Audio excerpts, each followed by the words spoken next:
We are your home theater and AV questions answered.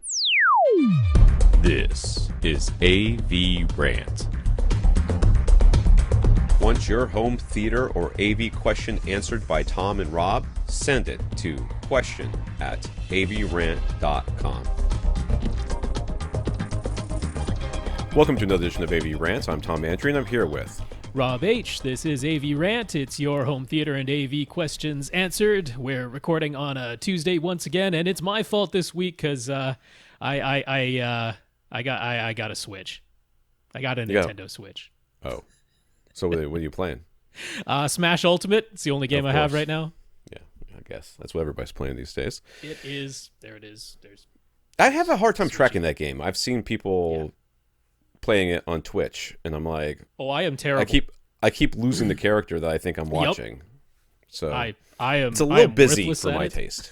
I got it because I want to be able to play against my nephew when he's playing. I'm like, I better practice up. I got to find at least like 2 characters I'm halfway decent with. I'm never going to be good at this game, but I set it on easy. I'm progressing through the story. There you go. Yeah, so I think Jonathan sent me a link to a teleprompter. It's called Teleprompt Me, I think. Okay. I don't want to click on it because I think it'll screw everything up. But yeah, teleprompt.me.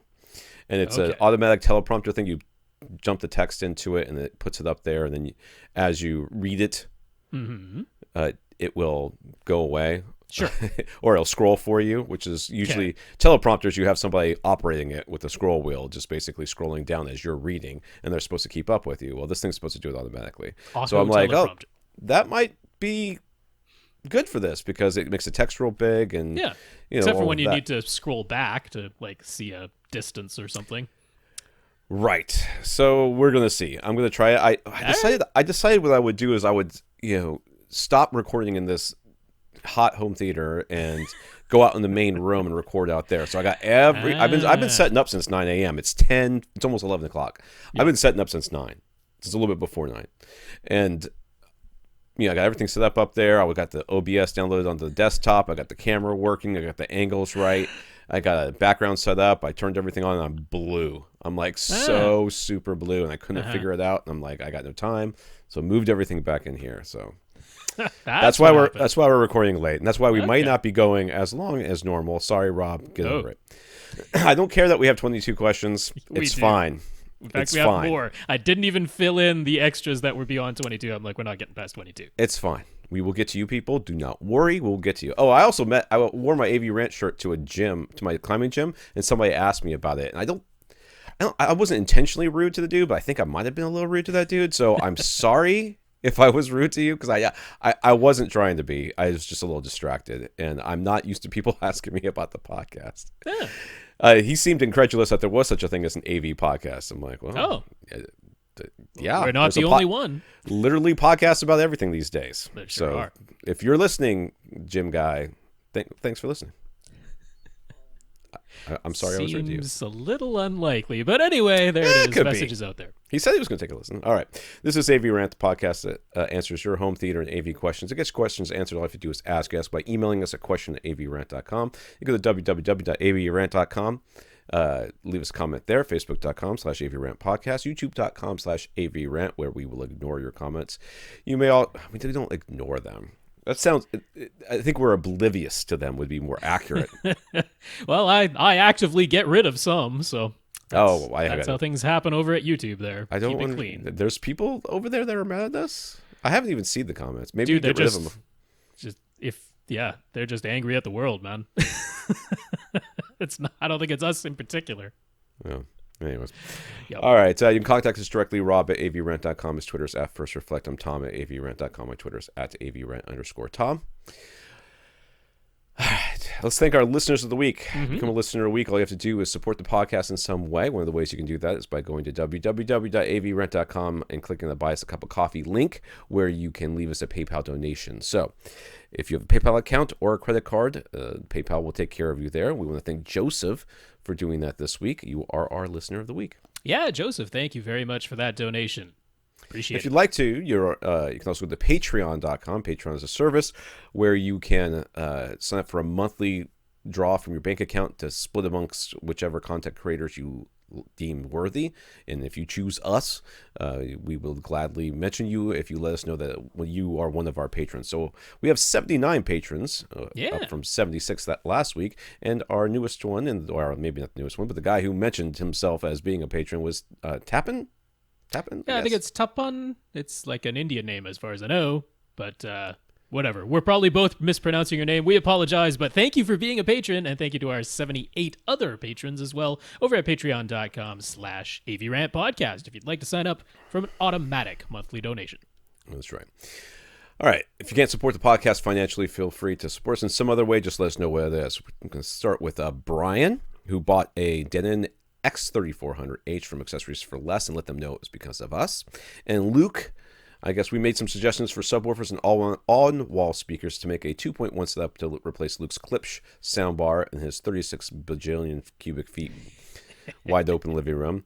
We went ahead and got the Focal Superbirds, although he wound up buying them off Craigslist. Accessories for Less was all sold out already. Sorry.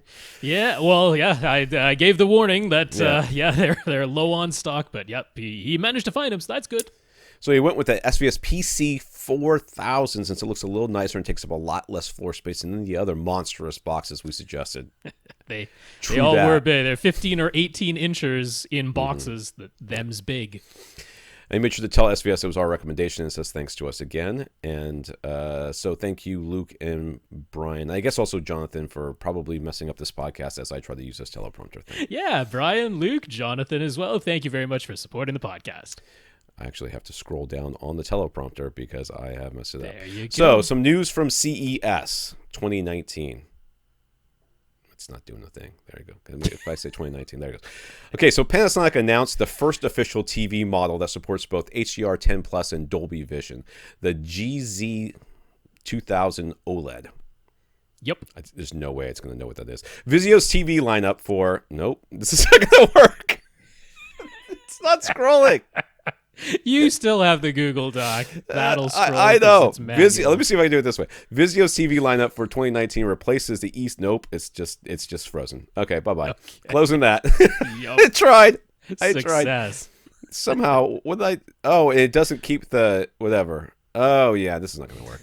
Okay, well... Whatevs. That was a good shot. So Panasonic. Okay, so the Panasonic, the GZ 2000 OLED, the Dolby Vision one. So yeah, Dolby Vision and HDR10 Plus. That is the first of its kind to officially do both of the dynamic metadata HDR format. So kudos to Panasonic for that. Can't get it in North America. It's and that's.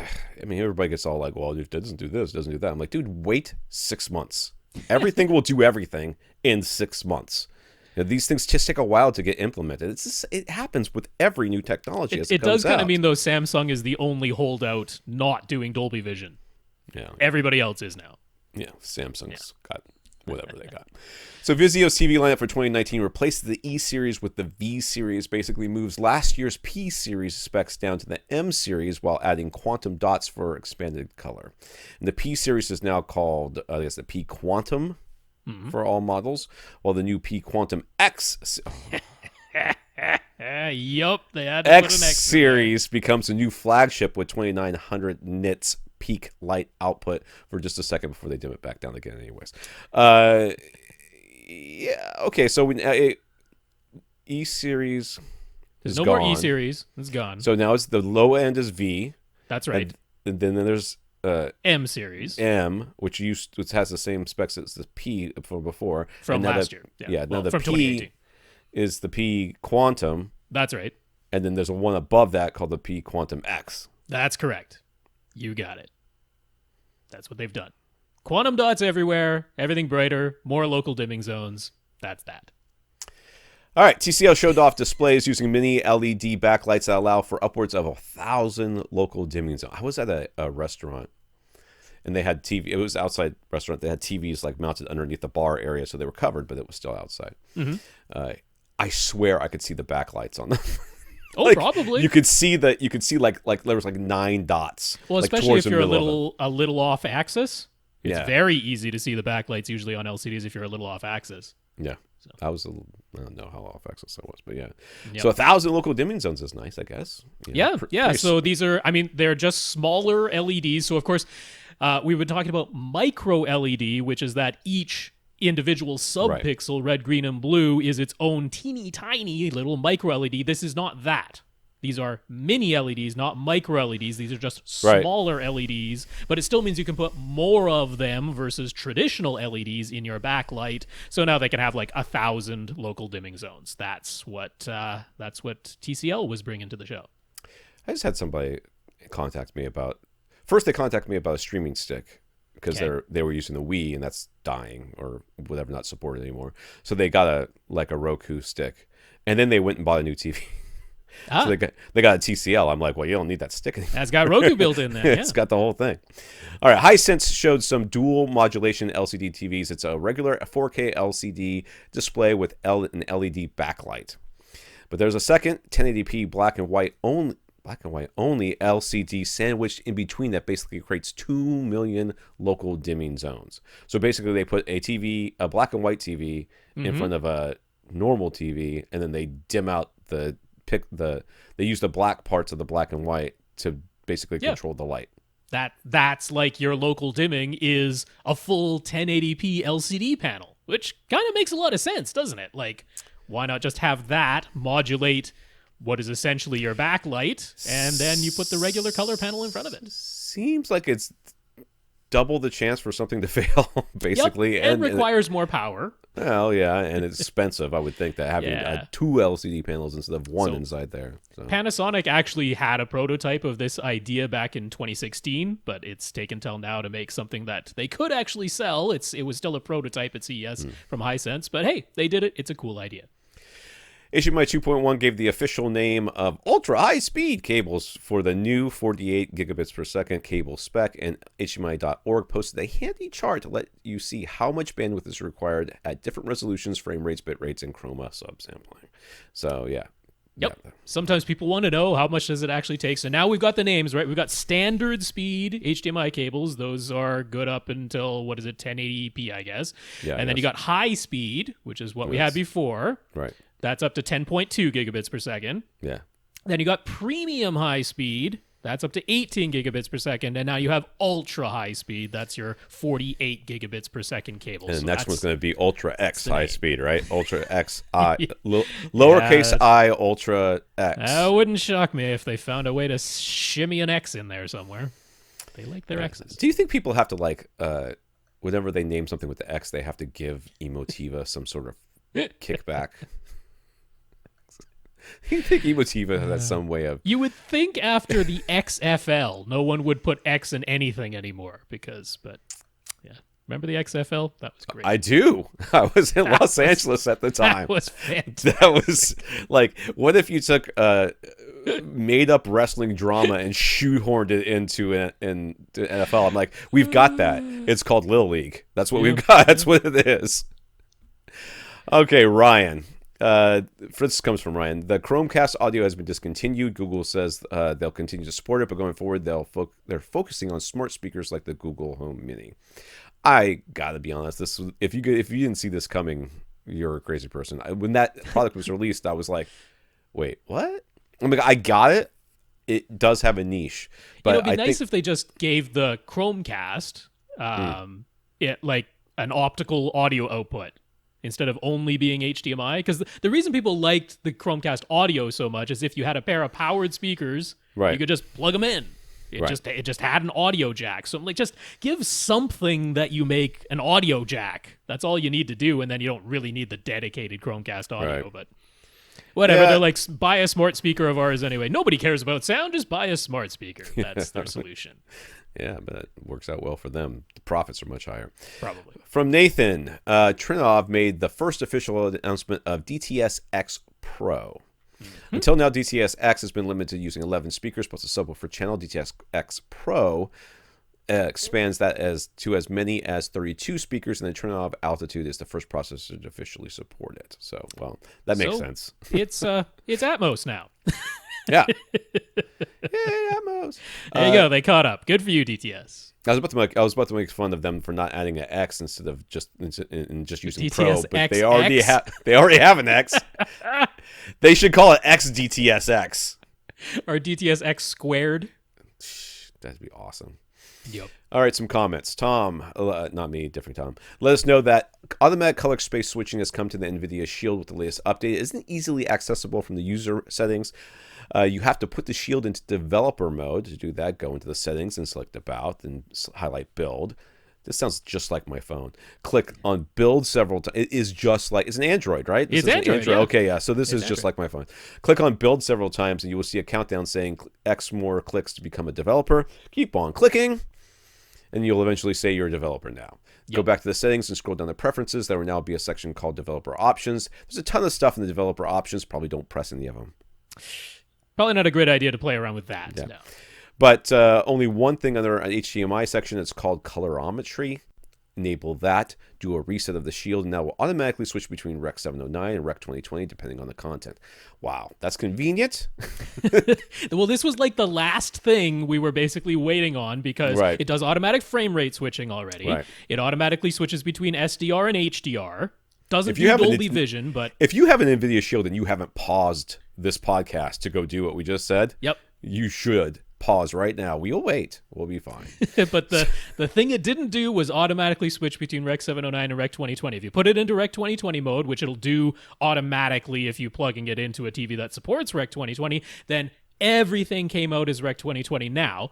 Right. That wasn't necessarily the end of the world, and in fact, this is probably the reason they haven't just put it as a user menu item, because if your TV handles Rec 2020 properly, it looks fine, right? The original content was Rec 709. It put it in a Rec 2020 container, and as long as your TV still shows the correct colors, there's no problem. But there are some TVs where when it gets a Rec 2020 signal, it automatically locks itself in its wide color gamut. Some TVs do that.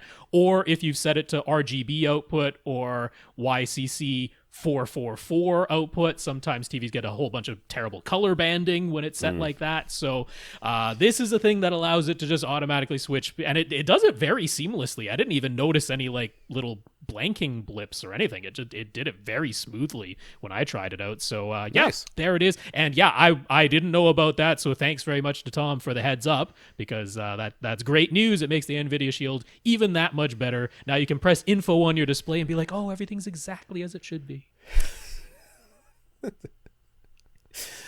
So I was watching TV with my wife last night, and she had the remote control, which is unusual, but it happens. And you know, I'm not like a remote control hog. I don't really care about that. I mean, she can control it. I mean, she's slow. You got a phone. You can probably just take over from your phone app. Anyway. I probably could, but I don't really care. So she's controlling and stuff like that, and I'm sitting there going, "Would you just turn the volume up?" You know, I can hear them, but I can't really hear them. You know, I'm missing a couple of words here and there, and I'm realizing as I'm watching it, because my wife, she just doesn't enjoy TV the same way that I do. Sure. She never has. She walked out of the first Lord of the Rings movies, and I was like, man, it was really cool how Legolas was walking on top of the snow because he's an elf, and like everybody else was having to plow through. And she's like, there was elves? I'm like, what do you mean there are elves? You're like, elves, the guys with the pointy ears. No, I'm like, she just doesn't. It just doesn't register for the same way for her that it does for me. So I was realizing that she didn't need the volume up because she misses half the words anyways. I was like, I got to turn it up so I can hear this dang thing. Yeah, I mean, I might not be hearing stuff. But it was just, you know, some of the quieter parts or when the music would come over the top. And we were just watching Community anyways, but it was interesting. It was an interesting revelation to me. You know, you constantly learn things about other people, and you know, that's fine. Everybody's got what's important to them.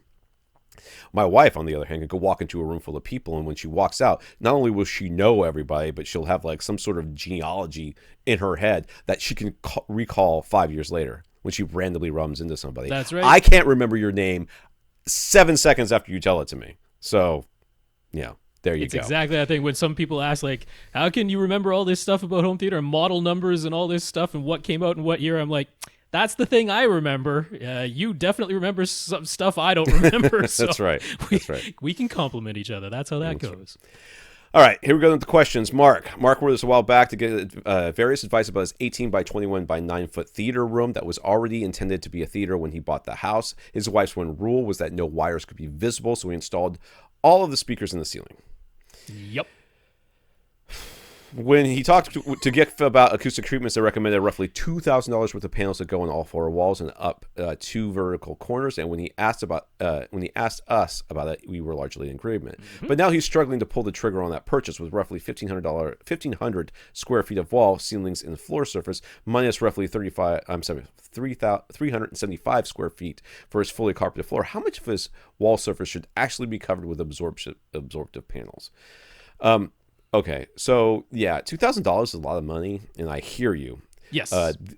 For everybody else, when he says he's got fully carpeted floor and all that, that is literally the only thing that is in this room, other than the projector. The walls, ceiling are bare. 100%, no pictures, no bookshelves, no nothing. It is tan walls all the way around. There's some curtains next to the screen, and there's a.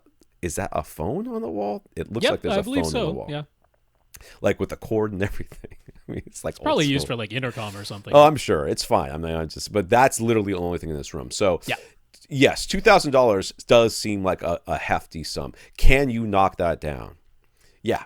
You can DIY this whole thing and buy locally your rock wool or your insulation, the Owens Corning 7.0, whatever it is. 4, 3, or 1, I can't remember, and then build it all yourself. Will that save you?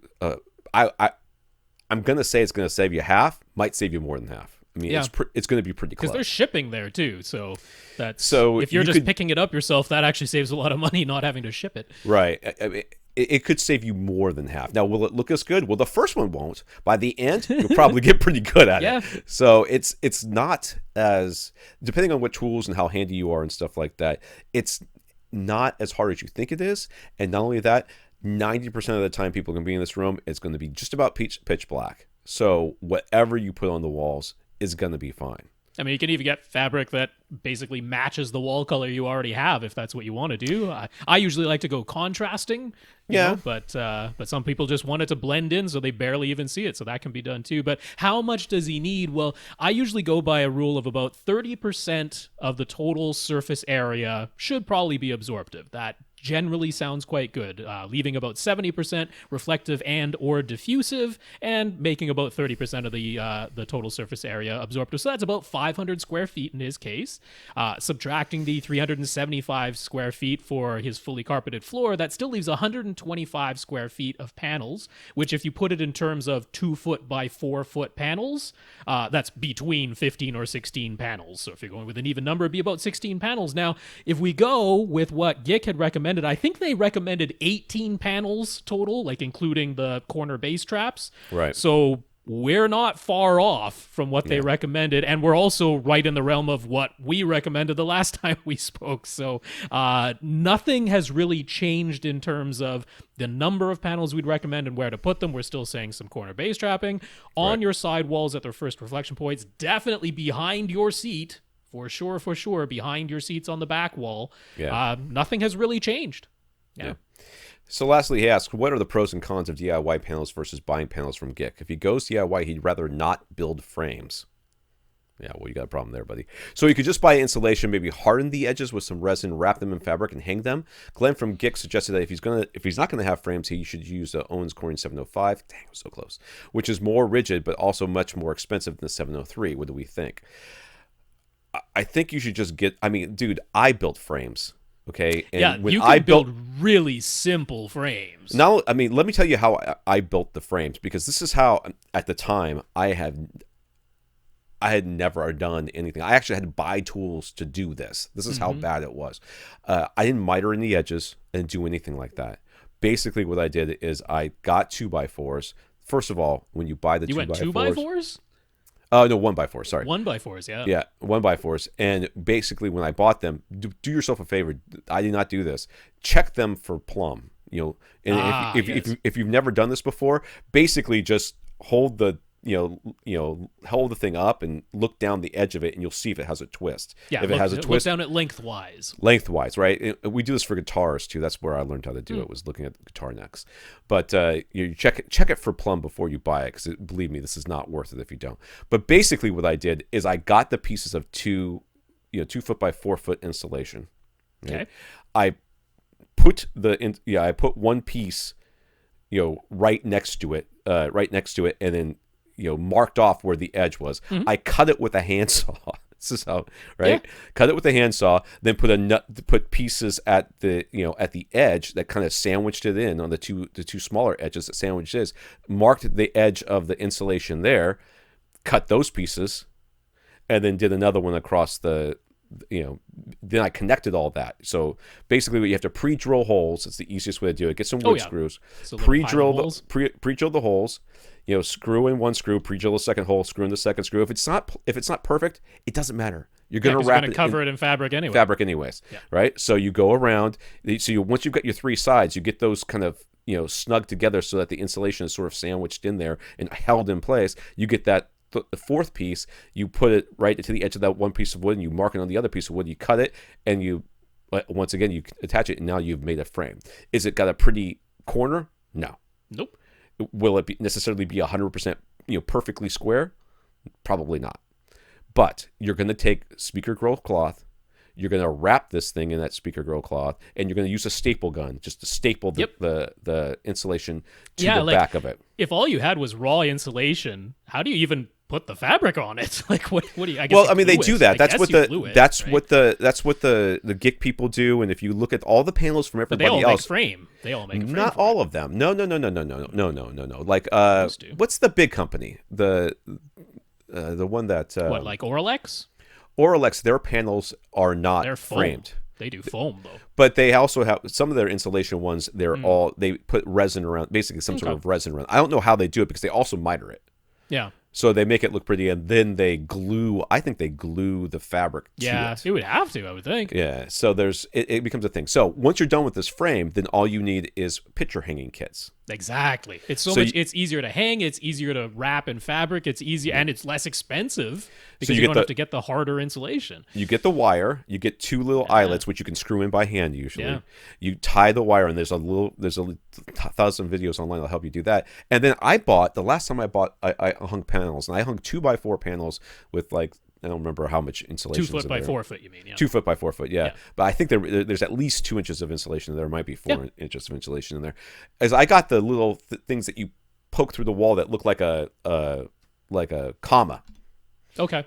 Basically they're picture hangers, and they can hold like 50 pounds or something like that. And you just push them through and turn them around, and they have a little hook, and you hang it on there. You're like, I don't like where it is. You pull it back out. You put it to the next spot. It's the easiest thing in the world. Now, is it going to take you a lot of time? Yes. Is your time worth something? Probably. Once you've built 2 of them, though, you start flying. Once you've figured out, the first one is a hard one to figure out. Then all the rest of them are the same size and the same process, and you just bang it out. Yeah, if I were making DIY panels, I would totally make a frame. You get 1x4 if you want basically 2-inch thick insulation and then a little bit of an air gap, because a 1x4 is going to be 3.5 inches deep, which is perfect because it leaves you a little air gap behind the insulation, which is beneficial acoustically, and it gives you an easy way to hang it. And then if you want to build 4-inch thick bass traps, you get 1x6s. Yeah. Same thing. They're 5.5 inches deep then. That's totally the way to do this. And then what ends up happening is because you're basically wrapping that fabric around the outside, you create a sort of buffer between the wall and the wood, so that vibration, you don't have to dampen them usually. They don't vibrate on the walls in any sort of way that you have. And if they do it all, you put a little bit of blue tack on there. Right. Taken care of. So if you want to, you're like, I can't follow this, go to audioholics.com, search for DIY absorptive panels for the less than handyman, which is the very first article I ever wrote for Audioholics. Is what got me my job over there. We also have the Rob W's DIY panels on avrant.com. Right, which require more tools and more know-how. So both of them are, I think Rob's is better than mine because I literally bought tools to make that thing happen. So take a gander at both those articles, see what works for you, and there's a ton of other articles online that'll help you do this. You'll save I mean, if you can source it locally, you'll save half. Easy. Yeah. But you're just not factoring in your time. But I think what you're telling me is that your time may be worth it for you, and it's certainly a project that gives you a lot more confidence about projects going forward. So the experience is worth something. Yeah, I mean the panels that GIC are selling, they're not magic. It's basic materials. They're just assembling it and shipping it, and that's where all the extra cost comes from. So there's nothing particularly special about the panels that you couldn't do yourself. Right. Yeah. And that in the end is what it comes down to. I mean, you're paying for somebody else to assemble it for you, and buy all the materials in this case. So. That's right. But there is nothing magic about their panels. They're not they're not getting special insulation. They're insulation in a wood frame with a wire hanging kit. That's what right. They are. Chad on Twitter. Chad's room is about 1,500 cubic feet, and it's closed. So that really is his total volume of air. The room is dedicated to being a theater. He doesn't consider himself an audiophile. No one does until they do. But he still wants a great experience. Listening to AV Rant, his takeaway has been dual subwoofers at all costs, and he's taken it to mean that dual subs will give him a flatter response. But could a single SVS SB-1000 make him happy? Yeah. Are you the only person in the room? Because if you're the only person in the room, it can make you real happy. Yep. If you're the only person that's ever in this room, you can place it wherever you want. Then sure. And we've said this multiple times. If you only really care about one seat, you can make a single subwoofer sound pretty good. The dual subwoofers are really to help flatten out the response or even out the response, I think is more correct. Yeah. There's a little bit of clarification that we need to make there because people hear it and sometimes simplify it or generalize it, but it's not dual subwoofers. It's not dual subwoofers at all costs. It's just that if you want uniform response from seat to seat, the only way to get that is multiple subwoofers. You can't get that with a single sub. So that's where the notion of you need dual subwoofers comes from, because it's really the only solution if you want uniform response across multiple seats, other than padding your room to a degree that nobody's going to do.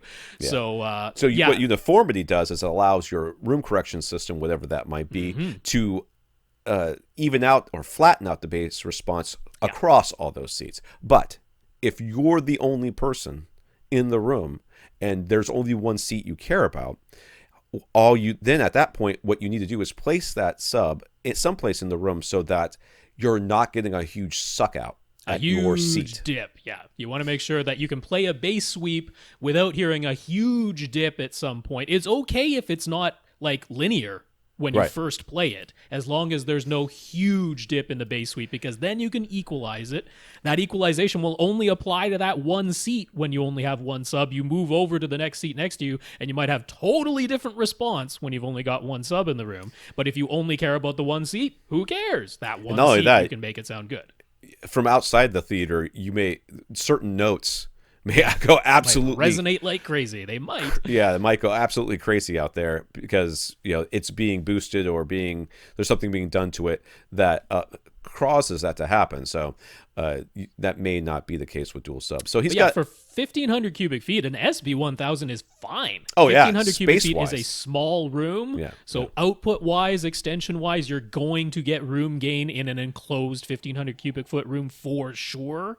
So yeah, a single SB-1000 in terms of output and extension could totally make you happy. It's just a question of whether you have one seat that you care about or multiple seats. If you have multiple seats that you care a lot about, then it's not going to work. But if it's only one seat, totally fine. And to that, he says he's got a second row riser.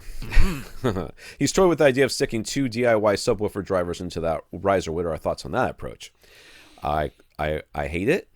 I really hate it. I gotta be honest with you. It's one of those things where it's not impossible, but there's more to it than you're thinking, I believe. Yeah. Well, not only that, I mean, I'm gonna assume that he's gonna have them firing out and not up, because I don't know. You know what I mean? I mean, up. How do maybe you keep forward out the front of the riser if it's tall enough? I don't know. Are you a speaker designer? Because if you're a speaker designer, then I'll say go for it. If you're not, I'm gonna say you're just asking for trouble, and it's just gonna vibrate all those seats every time those subwoofers do anything. You're gonna get a lot of extraneous noises you weren't necessarily counting on.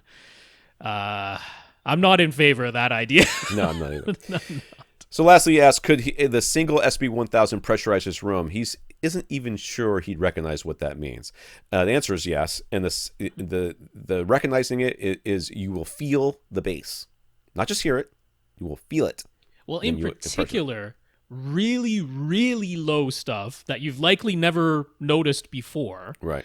Because, so feeling a kick drum, we've all experienced that, and that's going to be pretty obvious. And that's part of pressurizing the room. I mean, pressurizing is just, we're talking SPL, sound pressure level. That's all it is. It literally just means playing loud enough that, you know, all the notes are playing at the level that the signal requested, that you're not losing energy because of the size of the room. You're, in fact, in this case, probably gaining some energy in the low, or not gaining, but getting some residual energy that's hanging around a little bit longer than the signal says to, and makes it seem louder. But yeah, it's the really, really low stuff where you're going to notice maybe that your vision is kind of blurring, like seems like it's vibrating, or you can like literally feel your teeth kind of buzz. Like that's the really, really low 20 hertz and below stuff, which is fun. It's fun when it happens. Yeah.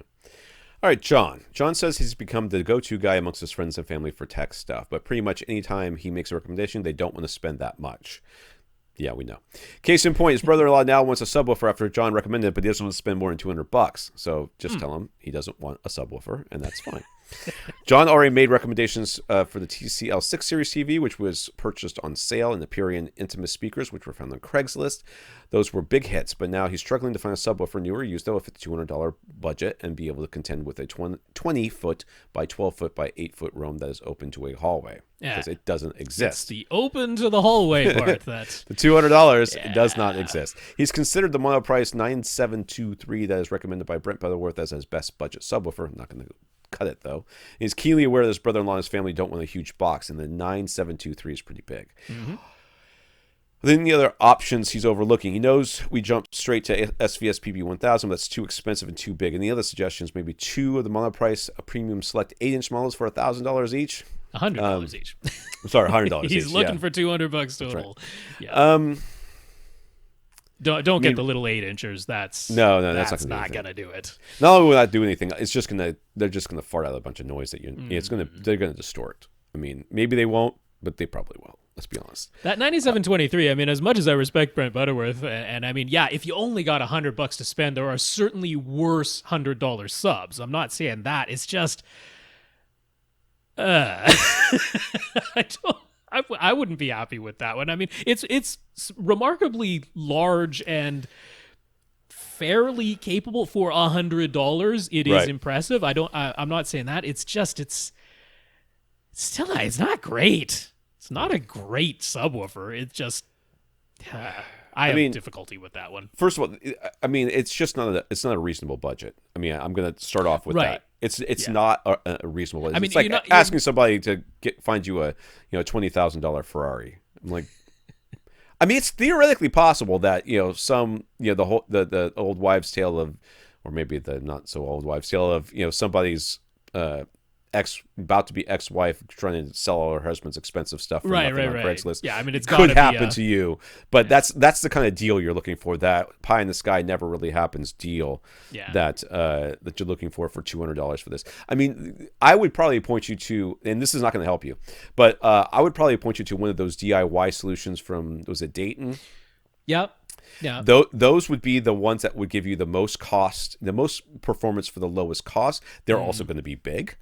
Yes. They're also going to be ugly. Well, like that was the thing. Like there is Dayton's SUB-1200, right? They're 12-inch subwoofer that you can get from Parts Express. It's $150, fits the budget, but it's a big box. Yeah, that's not a small little guy. That SUB-1200, and that's I think where you kind of run into the problem is like you can have low, you can have small, or you can have cheap. Pick two. You can't have small, high output, low frequency response, and $200. You can't. It doesn't exist. So I mean, like if somebody were just like, I'm going to spend $200 on a sub, you, Rob, don't get to tell me otherwise. This money is going to be spent. So what is the least bad option?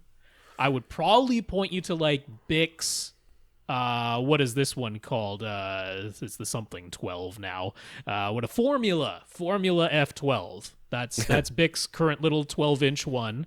Well, I say little. It's not that little. It's a 12-inch driver and a good couple of inches in every direction on either side of it. So it's still like 15 inches in its smallest direction. I don't know if that qualifies as small in anyone's world, but I mean, if you were going to, that's probably where I would point you for a couple $100. I have one other thought. There are some other options, like BIC makes they have their Venturi series, which they're boxier, like they're very, very cube shaped, but still not exactly small for the 12-incher, which still goes for like $150 to $200. So there is something you could do which would give you some rumble in your butt, right? Okay. It give you a little extra, and that's one of these low profile subs. Both Monoprice and Dayton. Oh, they slide up underneath the couch. Is that you like slide it underneath the couch? It's a 10-incher. They're actually even like wall mountable. Theoretically, they come with a bracket that you could hang them sideways on the wall, but they're more or less meant to go under your couch. What about butt kicker? Yeah, I mean, you're not going to get any audio sound bass from under that. Hey, I hate to break it to you. You're not getting any sound out of these other ones either. Okay, you are. I mean, down to you're getting down to a good 35 hertz from that. But I mean, I mean, given that you're not going to pressurize the space, it's open to a hallway, so that's out the window. And given that none of them are going to have 20 hertz extension, that's out the window. And given that we don't want something that's just going to fart out a bunch of noise, because what's the point of that? I'd kind of almost rather get this 10-inch, it's $150 from Monoprice or from Parts Express Dayton, that you put under your seat. You're going to notice it. It's going to extend what your bookshelf speakers can do. It's not going to sound awful because it's a halfway decent sealed design. So yeah, I'm like, it's underneath your couch, man. I mean, that's just, I don't know. I know. I'm not saying I'm like gung ho about it, but if this is what's going to happen, then yeah. I'd basically point you to either the BIC Formula F12, which is $200. That's a decent sub, but I don't know if it qualifies as small. Or I'd go for the 10-incher that goes under your couch, which definitely qualifies as small. You're not even going to see the thing, and it'll give you some rumbles. I guess I would set up a Google alert on your brother-in-law's computer that basically says SVS, and Power Craigslist. Sound. Is anything from Power Sound? Power Sound is not going to be small no matter what you do. No, That's out the window. None of these are small though. I mean, that's what it comes down to. There's none of I mean, like an SB-1000 is small. I consider that small. Oh sure.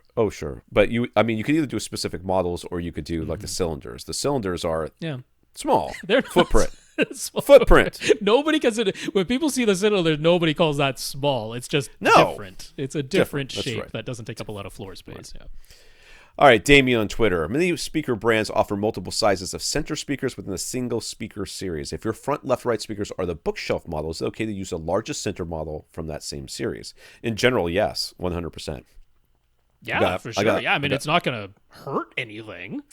Right. So a lot of times I will recommend that you get the biggest center that you can. And the idea here is that if you decide later on to upgrade the rest of your speakers or whatever, your center won't be lacking. But more importantly than that, dialogue intelligibility is one of the most noticeable things. If you're going to play any speaker in your system louder than the others, it's probably going to be your center. Yeah. So having a nicer center is usually better. There are some brands that I don't necessarily agree that's a good idea.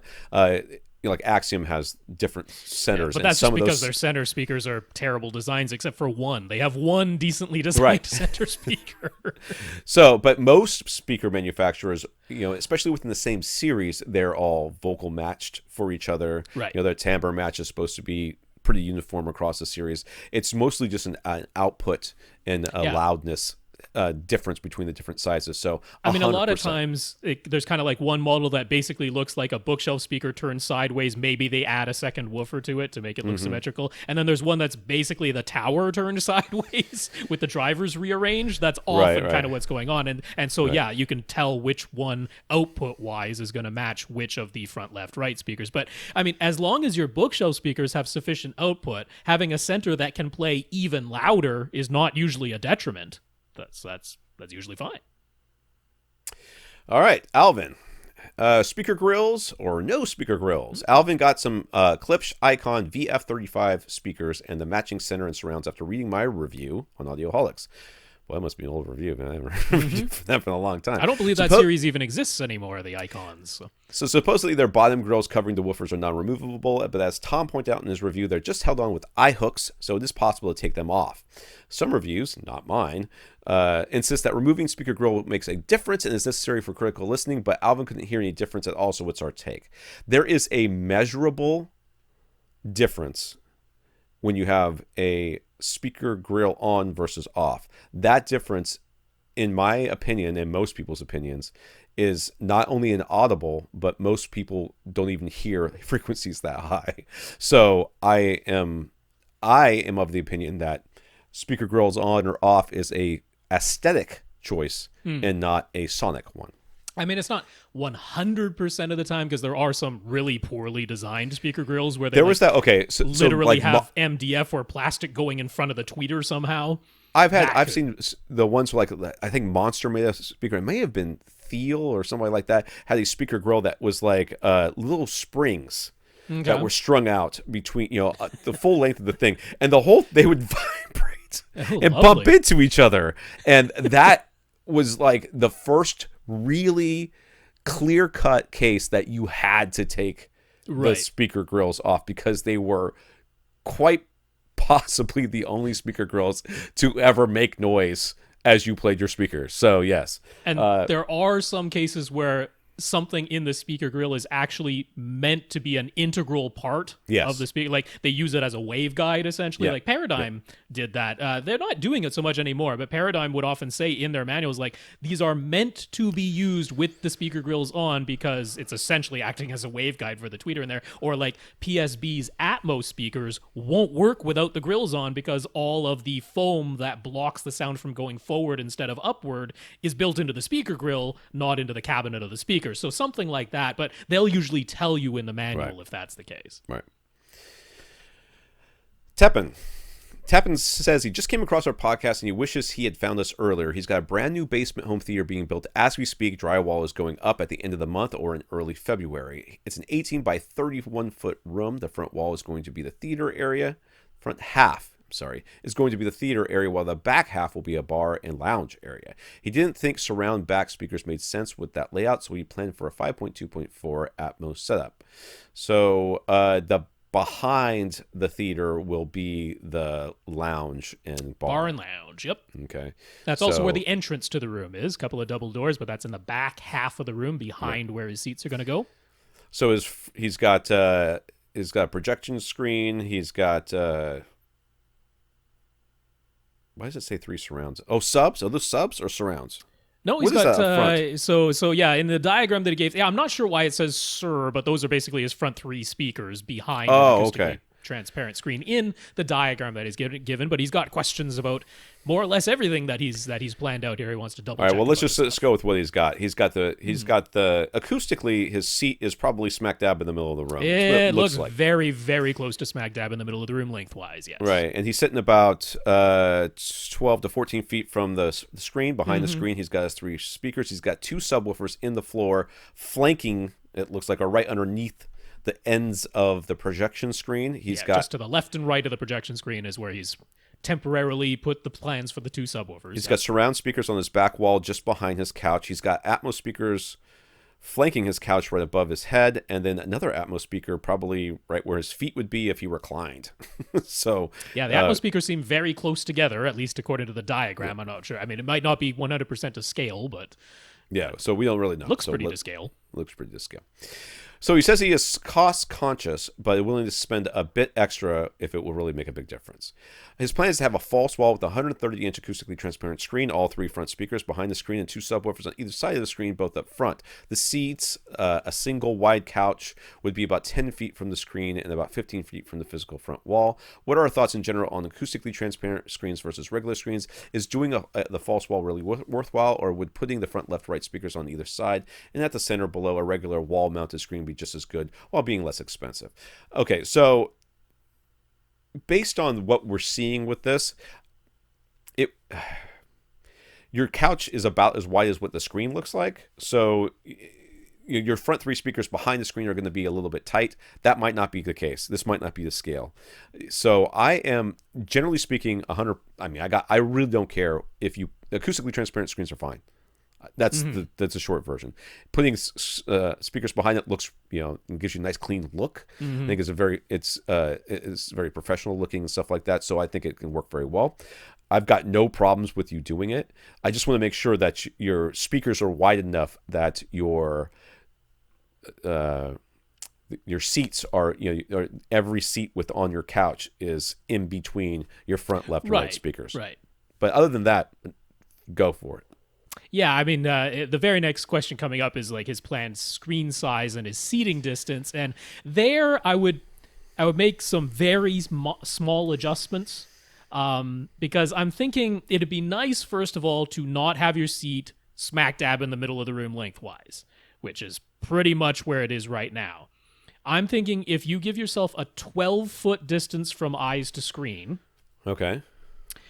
Even when you've got 1.5 feet or 2 feet from the screen to the actual physical front wall, now you're at least a little ways in front of the halfway point. You're actually giving yourself 15.5 feet would be in the middle. So right. So now you're at 14 feet or 13.5 feet.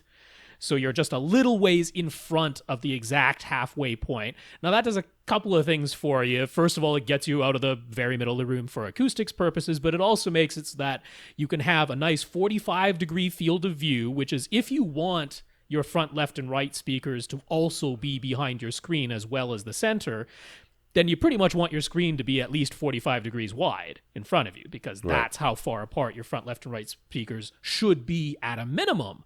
So that, in this case, if you're 12 feet from eyes to screen, you'd want a screen that is 120 inches wide, which is about 137 inches diagonal. Okay. So I'm going a little bit bigger screen, although not crazy, and not to the point that your projector isn't going to be able to illuminate it. But I'm having you sit a little bit closer and still doing false wall and acoustic transparent screen. Because, I mean, once you get to a screen size this large, like to me, putting a center speaker below a screen any larger than about 120 inches starts meaning it's really close to the ground.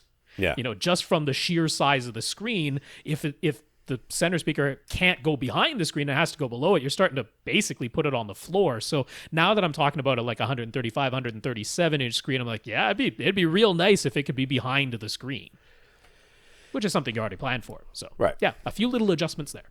So he'd be willing to do a DIY screen. Would that be okay, or would a fully manufactured screen be way better? It's not about who made it. It's about the material. Mm-hmm. So you need to buy good material. And in fact, if you go with Rob's suggestion of 137 inches diagonal, that would be a custom size. No one makes 137. I can not really, because Seymour goes by widths. They don't go by diagonals. Okay. So it would actually be exactly that. It'd be their 120-inch wide screen. Yeah. Okay. But it would still be cheaper to do it yourself. So I got no problem. As long as you have the ability to do it yourself correctly and have everything, correctly tensioned and everything, I got no problems with you DIYing. Not only that, Seymour AV sells their acoustically transparent fabric, which we like the best. We think it's the best acoustically transparent screen fabric that you can get, more or less. They sell it just as loose fabric that you can attach to a frame that you make yourself. They will totally sell you their fabric as DIY. It's right on their store page. You scroll down to the bottom, they have DIY fabric, and you can buy it there by the linear foot. They tell you how wide the bolt is, so as long as that's the height that you want will fit within that. You get however many linear feet you need for the width of the screen. With the acoustically transparent fabric, you might want to tilt it a little bit diagonally, because that gets rid of any moire effect. You don't want the weave of the screen going exactly up and down and exactly left to right. That'll create some moire pattern. So you tilt it a little bit diagonally on your frame, which is great because the widths that they give for their fabrics are already large enough that you'll have that play. So he's considering the Epson Home Cinema 4050 projector, but also considering moving up to a JVC if it would be super duper worth it. What would you recommend? Again, it kind of depends on to me at least. I mean, the JVCs, I guess their benefit is the great black levels, right? Is the big deal with them. Great black levels and the native contrast of the image. You know, just when black is next to white, they have the native contrast. How are you going to be using this home theater? Are you going to have lights on? Because it's a lounge back there behind you. That's exactly. I mean, if the general purpose, if there's going to be multi-purpose, meaning there's going to be a movie going on while there's people in the back having drinks and stuff like that. Or is it sometimes we're down here having drinks and sometimes we're down here having a movie? Right. Then the JVC makes sense to me. Because if you're going to have full light control, the JVC definitely makes sense. But if it's not, if it's going to be sort of multi-purpose and there's always going to be some ambient light in there, then I think that going with the Epson is fine. I mean, the 4050, not that it's a bad projector by any means. This is the one that's replacing the 4010 or the Pro 4040. This is the Pro 4050. That should actually be Pro Cinema, not Home Cinema. I typed that up wrong.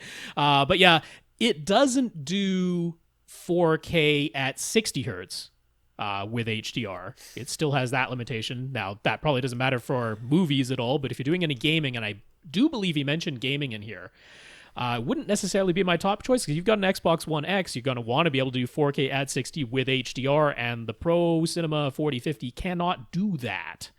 So the two options I would have is I would definitely consider a JVC because I do think it's worth it, and you'd be looking at the RS440 or the its sister model, the X590. You don't have to go, higher up in the lineup, and that keeps the price somewhere between $3,000 and $4,000 these days. I'd recommend contacting AV Science because they're a great JVC dealer and who usually has good prices. So now we're talking being, $1,000 or $1,500 more, which is a lot more money, but would be totally worth it. The other option you might look at is waiting for, still don't know where it is. I was expecting it at CES, but Epson's 5050 UB.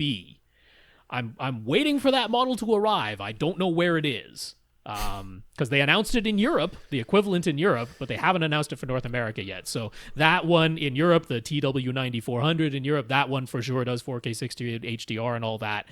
So either wait for that or get a JVC. So for front speakers, he was considering the Sen CMT 340 SEs, the Emotiva T1 and C2, or the RBH R515Es. For surround speakers on the side walls, he'd like either in-wall or on-wall. Any strong opinions about what he should get? Well, with you go RBH, you have a lot of options as far as, and Ascend as well. In-walls, on-walls. No, RBH has on-walls? They do. They have their Ultra One on-walls. Yeah. Yeah. And then they have the bookshelves and everything else that they have. Oh, yeah. RBH to me is a no-brainer. Ascend would be fine. Emotiva would be would not, compared to the other two, I don't think. It's a little bit of an also-ran for me, yeah. Yeah, it's fine. If you got them, I'd be like, great, you got them. That's fine. Those was fantastic. But if you had gotten these other ones, I think that out of the three that you chose, I would lean towards RBH before Ascend. I think Rob would lean towards Ascend. Yep. And then neither one of us lean towards Emotiva. So there you go. That's right. Yeah, I mean, the Ascends are a little bit less expensive, and they have their HTM 200s, which would be an on-wall solution, not an in-wall. Right. But you said on or in is both reasonable. So HTM 200s as your on-wall surrounds, and then the CMT 340s are a great show. I mean, if there's a knock against them, it's that they're ugly, but they're all going behind your screen, so who cares what they look like? And they're a flat matte black, so not going to be reflecting light, but RBH has a flat black finish as well. I mean, if you got R515 Elites as your front three, I'd be like, that's a great choice as well. A little bit more expensive than the CMT 340, so if you're pinching every penny, the Ascends come out there. But I mean, I wouldn't put one of those head and shoulders above the other. To me, they're going to be quite equivalent to each other, and no bad choice there, right? So yeah. All right. RBH or Ascend, take your pick. He already has some JBL SP62. Is that what those are? II2? Yeah, there's an II, or he had 3 eyes. I don't know. I could only find the ones that had 2 eyes, but whatever. Right. JBL SP6 something, IBL, and SP8 I don't know, however many eyes. In-wall speakers on hand, the Galaxy Quest. Yeah.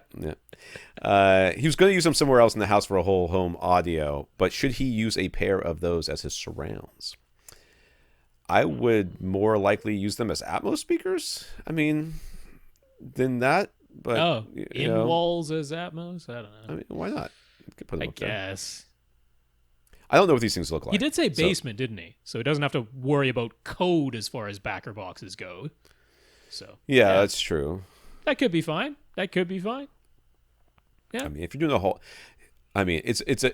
We're I'm always about one pair of surround speakers. So why not have those match? What if you get RBHs as the fronts? Why not get RBH on walls or in walls as your surrounds? If you get the Ascends, why not get the HTM200s to put on the wall? I'm kind of in that. Yeah, I guess I'm usually such the penny pitcher around here, but honestly, in this case. I'm like, you've got a brand new theater, and you're gonna go one pair of affordable speakers that'll perfectly match your fronts. Yeah, it's hard for me to go that way.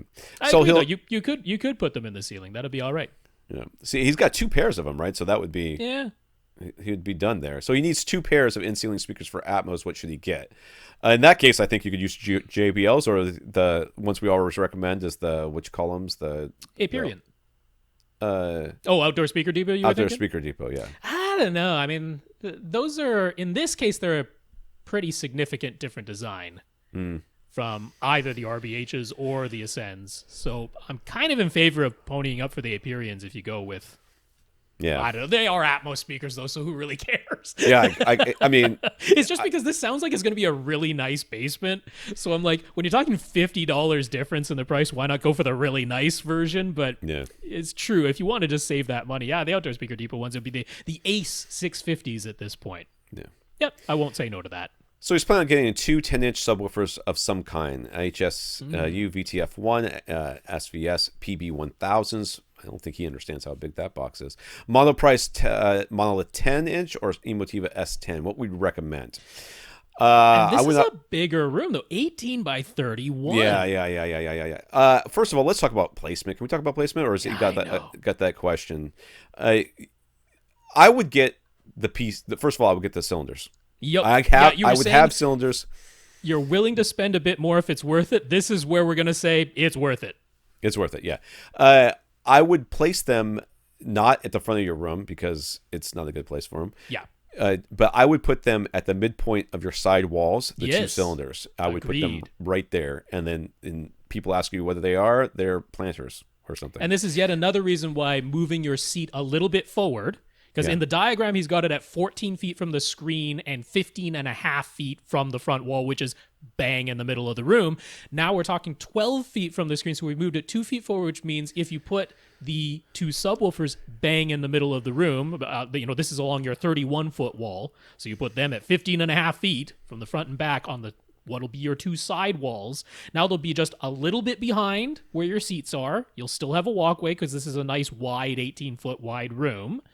And you've got these cylinders, which even if somebody bumps into them, they're soft and round, so they're not going to scrape their knee on a hard corner or something. So they have a rear firing port on the newer ones, rather than the upward firing ones, but they have a flat piece of wood on top. Yes. So what I would suggest you do is dress them up as if they were some sort of pedestal thing, and I would take some speaker growth cloth, colored speaker growth cloth of your choice that matches the rest of what you got going on. Just drape it over this thing. And then it almost looks like a column at that point. It would look like a little column there. You'll have to have a little cutout for the plug and the power cord to go in and out. Right. But that's about it.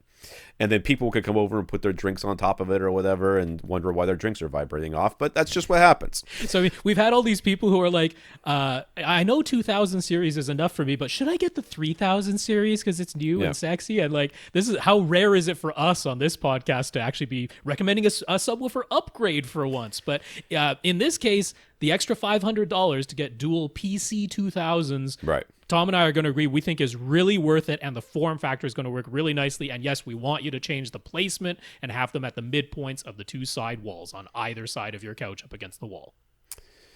I lost my place. Okay, finally, what's going to power all these speakers? He was leaning towards a Marantz SR6012 or similar to Denon model, but should he spend more to get something with DRAC? No. I would not in our opinion. I know that's a little bit unpopular these days. I but know. No, I would get something. We're talking RBH. Yeah, that's true.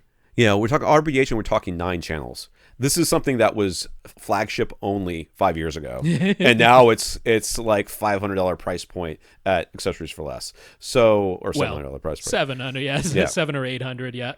Yeah, I mean, if you want something with a front panel on it at the lowest price, that'd be Denon's X4400H right now. But yeah, I mean, he's already aware of Denon and Marantz are sister models. I mean, I know why people like Dirac, and it's because by default it boosts the bass. It's a DTS of room correction, which I'm all for, but you can do that in Odyssey. It's not like it prevents you from doing it. I swear that's what people like most about it. I saw somebody be like, "Oh, Dirac does impulse response control." I'm like, so does Odyssey. That's not new. It's fur filters. Nobody's doing anything different than fur filters. So it's the target curve. It's the default target curve. And the fact that Dirac used to have more manual control, but now that the Odyssey app exists, you got that manual control there too. So I think that's a great choice. You know, SR7012 or Denon X4400H. I think that's a great choice. And go with that. Yep. That's what I would do. So should he get a 3-channel amp to power his front 3 speakers, and if so, which amp? I think the answer to that question is no.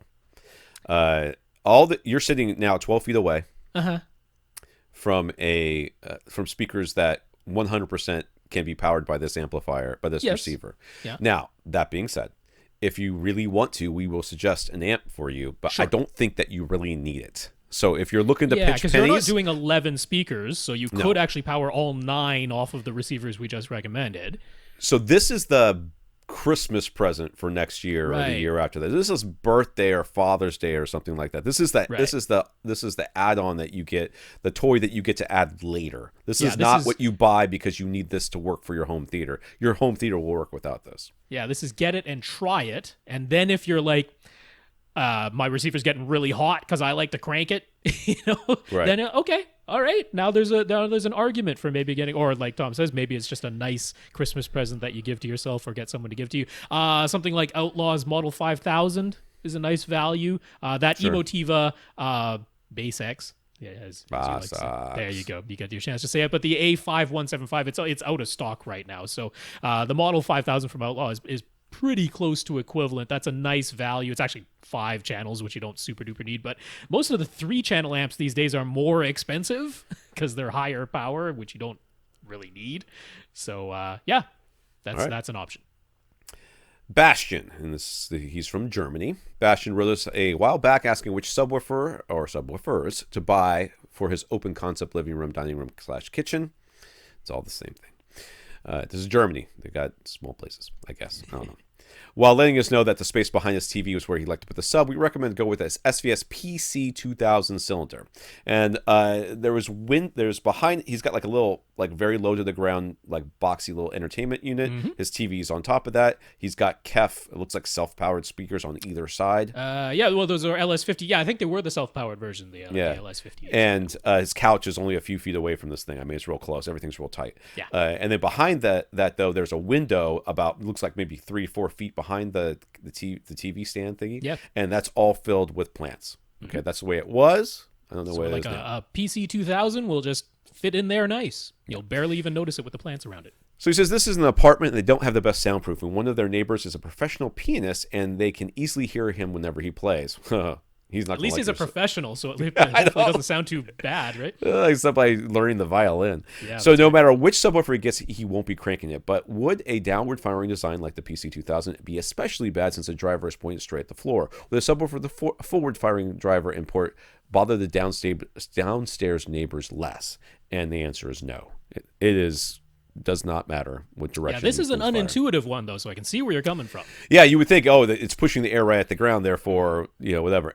That air is being pushed in every direction all at once. It's just coming from that no matter which way the subwoofer driver is facing, think of it like a sphere of sound coming out, because the bass sound waves are so long that they just wrap around whatever they came out of.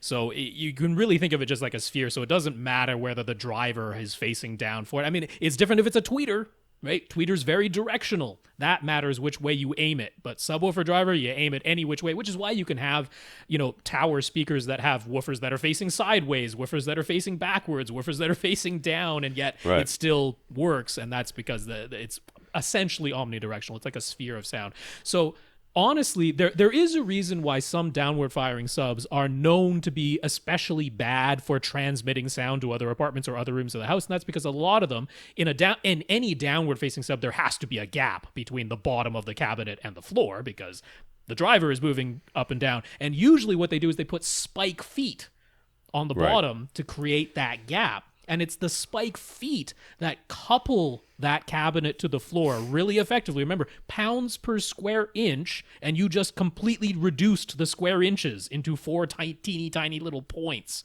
That's what you've done. So all of that force is like focused into 4 teeny tiny little points, which couples it to the floor and transmits any physical vibration really well through the physical structure of your being. So it's not uncommon for downward firing subs to be especially bad because of spike feet. But the PC-2000 is totally different. It actually comes with isolation feet, soft, squishy, compliant feet that act as dampers. So it's in many ways better than a lot of traditional box subs with a forward-facing driver because a lot of them have spike feet or just sit flat on the floor and transmit their vibration into the structure. Or they have like, not necessarily hard plastic, but hard rubber feet, which are better than spikes, but not but the PC-2000, it's got these dampers already comes with it, so it's actually a better choice. So yes, do we know of a European equivalent to accessories for less for purchasing refurbished B-stock Denon and Marantz receivers? I don't live there. Yeah, not off the top of my head, but I would say go ahead and contact Denon and or Marantz customer service and just ask who is your authorized B-stock retailer, because they probably have one. In Canada, we've got Gibby's. In the US, we've got Accessories for Less. In Europe, they probably have one because they sell B-stock in Europe too, I'm sure. We just don't know it off the top of our head. Yeah. So over the holidays, he watched over 50 previous AV Rent episodes. That's over 100 hours. 100 hours. Of staring at, oh God, don't tell me, please tell me you were like vacuuming. He said watched. No, not listen to. Listen to I can understand. Okay, you got it in your earphones while you're doing it. The lip sync issues would drive me nuts, just like that alone. And found them entertaining and informative. Well, thank you. But he never noticed one where Tom and Rob do tours of our home theaters. Did he just overlook it? Nope. You did not. You did not. You did not overlook it. We've never done that. This is something people have, and we're going to have to do it at some point, aren't we? Well, I need to finish painting in here, and I have 2 more panels to hang. And I just need to go to Sally's or whatever and get some speaker grill cloth and cover these last 2 panels and hang them up. And then redo Odyssey and then clean this room and paint. See, there's so much to do. I know I want to paint mine too. I've got wires everywhere in my theater. So yeah, our theaters are messes. That's why we haven't shown them all. Well, I've said this before, and people don't necessarily believe you. And this is part of it, but I switch out gear. Yeah.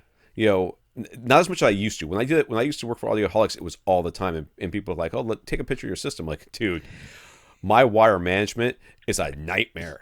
Like, I just gave up. I just dump it all back there. You know, I always start off with the best intentions. I'm going to label everything and have it all with twist ties and perfectly. No, it's a rat's nest. It's terrible. Yep. So I'm certainly embarrassed. Do as we say, not as we do. That's right. We're always envious of these beautiful theaters people show us that we helped create. I know. All right, Steve. Steve had a nice home theater around 10 years ago. A Sony projector, NAT electronics, and all clips, THX Ultra 2 speakers and subs. It was about $35,000 worth of gear. He sold all of it when he was going to move, and now he's been out of the game for a while and starting from scratch. The only home theater gear he still owns is some speaker wire, and it never goes bad. That was $20,000 out of the $35,000. I bet it was. Joking. Yeah, I'm joking. MIT speaker wires. Please tell us it's not. It might be if he's actually kept it. He's got a dedicated room to make he did not need special wires for Klipsch THX certified speakers. But you never know. Someone might have got to him. Can you imagine? That NAD dealer might have been like, this is what you need. All right. He's got a dedicated room to make it into a theater, though. 12 by 20 by 7. This sounds like a basement. With full light control. This also sounds like a basement. He wants a projection set up again with acoustically transparent screen this time. And he'd like to match the dynamics and maybe even increase the bass output he used to have with this old Klipsch THX Ultra 2 setup. That should not be a problem. The catch, he's got $10,000 to budget for everything, and that doesn't include the room decor or seating. So what would we recommend? This is gear, $10,000. He came from something that was $35,000. So he's like, this is a budget downgrade, but he wants he hopefully a performance. But he's just looking for upgrade. gear. He's not looking for. Is he looking for seating with this too? No, he would not seating, not decor. Not Although false we don't wall. know what acoustically, acoustic panels and that. I don't know what budget that goes into. Maybe sneak them into the decor budget. Yeah. All right, so I would. So it's 20. He's going to take off 2 feet of this minimum for his false wall. Sure. So we're now looking at 12 by 18 as far as what the room looks like from the inside. Yeah, what it looks like to the eye. So he's either if he didn't say how many rows of seats he wanted, right? No, he didn't. I mean, you could fit 2 rows in here. It's not. Non-doable. So if you're gonna do that, then basically your entire front wall has to be acoustically transparent. It's not going to be just the screen. You're not going to fit everything by the screen because you're going to end up sitting pretty close if you want 2 rows of seats. Right. If you want that whole front wall to be a screen, then you're going to be sitting pretty close to the back wall, and you've got 1 row of seats. So I'm not exactly sure what direction he's going in here, but I don't know. Let's say he's got 1 row of seats. That'll make things a little bit easier for us, sure. I guess. So he'll be seated about. So the thing is 20. So he'll be seated probably about 12 feet from the front wall, but it'll be 10 feet from the screen. That sounds perfect. Yeah. I was going for a 10-foot eyes to screen. Yeah.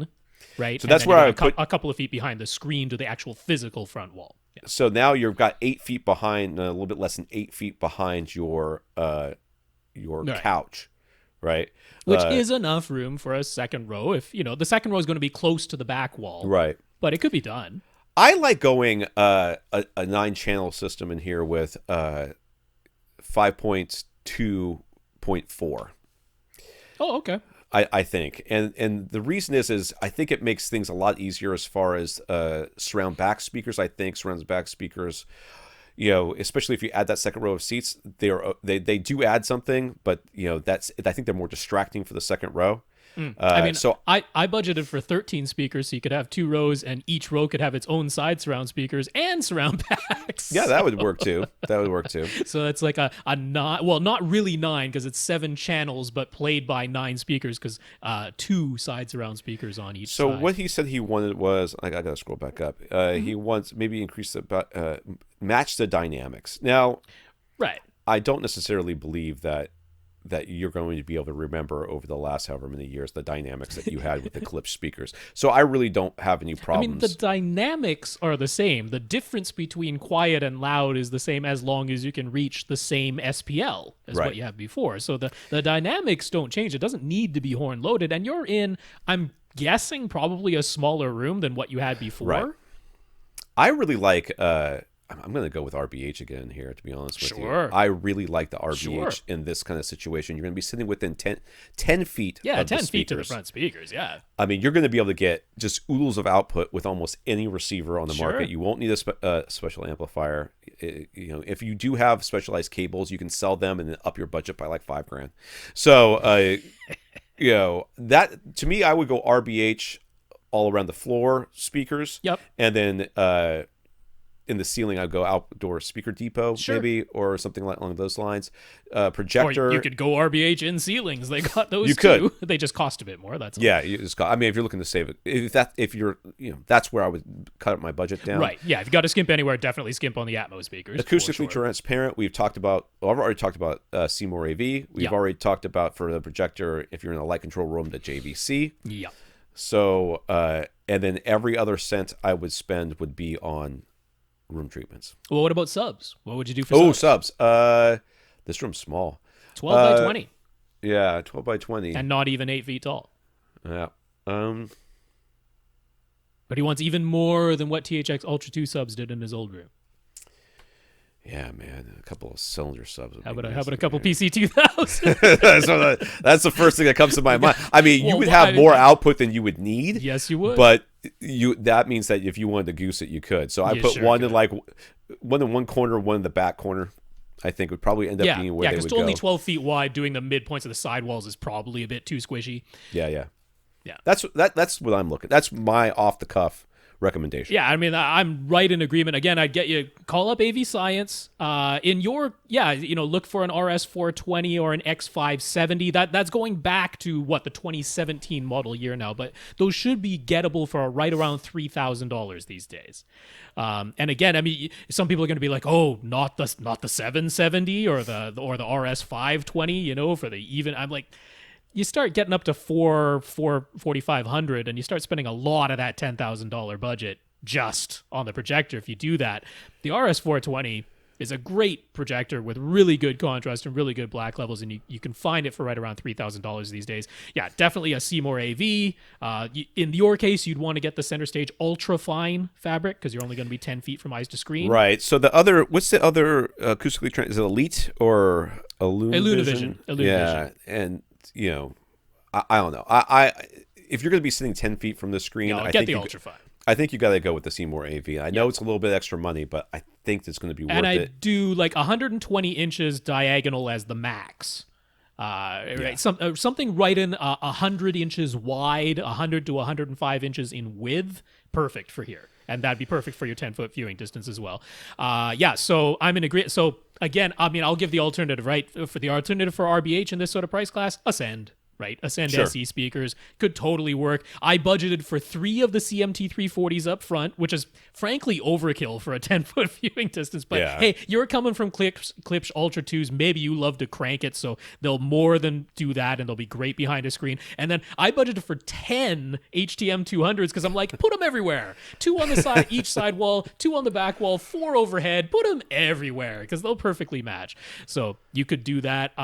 We didn't mention a receiver. X4400H, sure. Going to do that. If you go for 7.2.4, you will need an external amp. Go get yourself an Outlaw Model 5000. We're not saying any new stuff here. This all works, but it fits in your budget. And it's like the RBH versus Ascend. RBH and Ascend. That's right. Like, yeah. But yeah, you total it all up, and you're right there for $10,000. That's your full system. Okay. All right, Samuel. Samuel has an Oppo 203 Ultra HD Blu-ray player. He also has an Xbox One X, which can play Ultra HD Blu-ray discs. So given what Oppo's 203s are selling for, he's wondering if he should sell his.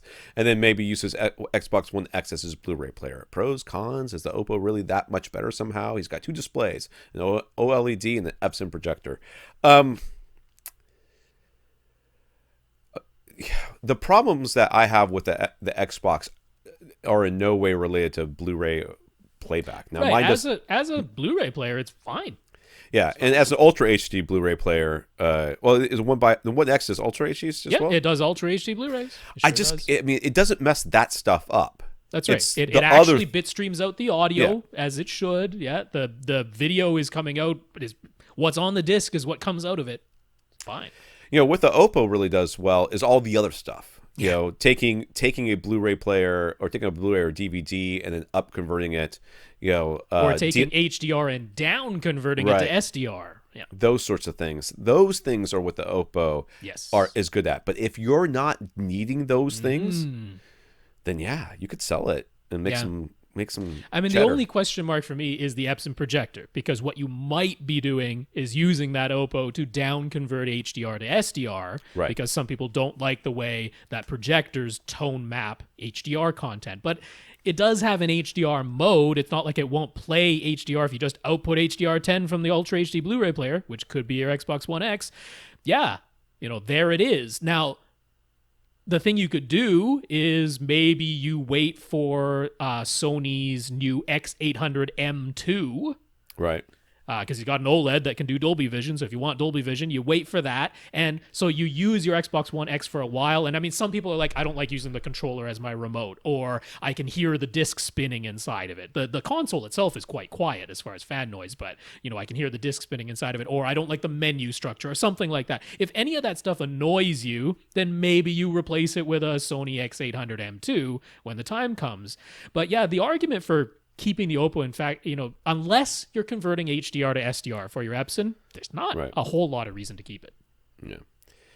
Monty, What we recommend to use as speaker stands for is Ascend Sierra 2 speakers. He asked Ascend that they recommended the Sanus Steel Series. Monty used to have M&K speakers, and they had a bracket that secured them to the stand. He likes that the recommended Sanus stands can be filled with sand, just like his old M&K stands, but there's no bracket connecting the Sanus stands to the Ascend speakers. He's got kids, and he's nervous about the speakers being accidentally knocked off the stands when they're running around. Okay, I hear you. Sure. I want to say, Monty, that I hear you. I too have kids, and I too have had many speakers on stands, and I have had kids running around. And I mean, unless your children are, 100% uncontrolled, which that's more on you than it is on them, then I really don't. I mean, I've never had a speaker knocked off. I've had speaker stands bumped. I've had speakers bumped. That's what he's worried about. But I've never had one fall off. Does that mean it's never going to happen? I mean, it's never happened yet. But I'll tell you what I would do. I'd do some museum putty, some QuakeHOLD. Sure. Yeah, you could do that. And just kind of stick them to the stands a little bit. I mean, that'll keep them from falling. You run down to Home Depot, what is it, like $5 for some museum putty? Yeah. And there you go. It'll stick it to the stand without it marring it and without you never being able to take it off the stand. But it'll take some effort. And yeah, since you like the being able to fill the stands themselves with some sand to weight them down, and they've got a nice stable base on that Steel Series. Yeah. I'm like, you put that together with some museum putty, I'd be very secure. And I thought we recommended kitty litter and not sand for mold reasons, right? Although with the Steel Series, it's not going to be a problem. Okay. So. Bill rose a couple of months ago asking what's the best way to expand his 5-speaker Sonos in-wall and AIM cinema in-ceiling setup to a 5.2.2 Atmos configuration. At the time, he said that options were to put another pair of speakers in the ceiling or a pair of speakers on his back wall. We leaned towards a pair in the back wall if the only other option was the ceiling, and we suggested RBH or Empyrean in-wall speakers if matching Sonos in-walls would be too expensive. We didn't know distances, and we didn't know the wall placement at the time, so Bill wrote back. He does have side walls, and he could install in-wall surrounds on the sides. His room is wider side to side than his front to back, 21 feet wide and 18 feet long. He's got 6 feet from the back wall to the back of his seats, only about 10 feet from the main listening position to each side wall. The matching Sonos in-wall surrounds are priced at $1,200 each, because apparently they're made of gold and unicorn horn. Yeah. That's crazy. He says that's way too expensive. Yeah, it is. Yeah, we know. So he wrote it to Empyrean. They said their 6.5-inch in-wall should match his front Sonos speakers quite nicely as surrounds. Mm-hmm. So with that info in hand, what do we recommend now? Should you get the Empyrean in-walls, and where exactly should you install them? Well, if you can install them in the sides, I install them in the sides. You're 10 feet away. That is not a crazy distance. That's fine. So I am not worried about that. And you got 6 feet behind you from the back of your seat to the back wall, so it's not like you're crunching them against the back wall or something. Yeah. Yeah, on the sides. So what would we say? About a foot behind the back of your seats. Yeah. Right? So 5 feet from the actual back wall and a foot behind the back of your seats. And then, what are we going to say, 4.5 feet off the ground to the tweeter? Oh, off the ground. I thought you were off the couch. I was like, what are you talking about? No. Yeah. That's about just so that there's a line of sight a little bit elevated. Yeah, a little bit elevated. Mine are a little bit too high, but a little bit elevated. All right. There you go. Get those Empyreans, man. It makes way more sense. 300 versus 2,400. Yeah. We'll take the difference. I will tell you what, we'll split the difference with you. Infinite Gary. He says there's lots of talk about 5G these days, but Gary wants to specifically focus on what 5G could mean for streaming video. Would it mean picture and sound quality as good or better than any physical medium? Could it mean pristine quality 8K content that no disc format could even hold? What do you mean no disc format could even hold? Well, it's kind of true. If you needed like 4 times the storage, well, you don't because compression will get better, but even 2 times the storage space of current Ultra HD to go to 8K, what are you going to do? Well, 4-layer discs, I guess. I was going to say, they haven't even fully expanded Ultra HD to the full 4 layers that they can do. Well, it's 3 layers on that, and they have used the 3 layers on a couple of releases. Yeah. I don't know, dude. 8K content is, first of all, okay, so 5G, for those who don't know, and I'm not an expert by any means, but the general rule of thumb is as you go up with your bandwidth, you have to be closer to the source. So it's because in order to transmit more data, you have to use shorter wavelengths, right, higher frequencies. Because I mean, you're just talking ones and zeros. So the ones and zeros are going on this, whatever the frequency is. It's like, it's a square wave. So is it a up or is it a down, right? And it's like, in order to go up, down, up, down, up, down as many times as you possibly can per second, you have to increase the frequency. So 5G is based on, they call it like a millimeter wave, or what is that, extremely high frequency, up to 300 gigahertz. And if you think about sound, bass waves, which are longer, travel further, much easier than treble waves, which are shorter, which lose energy a lot faster, and you can't hear them as far away. Rain can disrupt 5G signals. Yeah. So the problem with 5G is that they have to, to really get 5G, you need to have antennas everywhere. Yeah. So they're looking at how to do that and everything else. I've heard like some ideas of installing them in light poles. Sure. So that, because the light poles are already everywhere, and you just, when you change out the bulb, you add this thing to it, or That's right. whatever, or they add it to the bulb as it goes in. That's one way of doing it. There's probably a 1,000 other ways that they're coming out with this.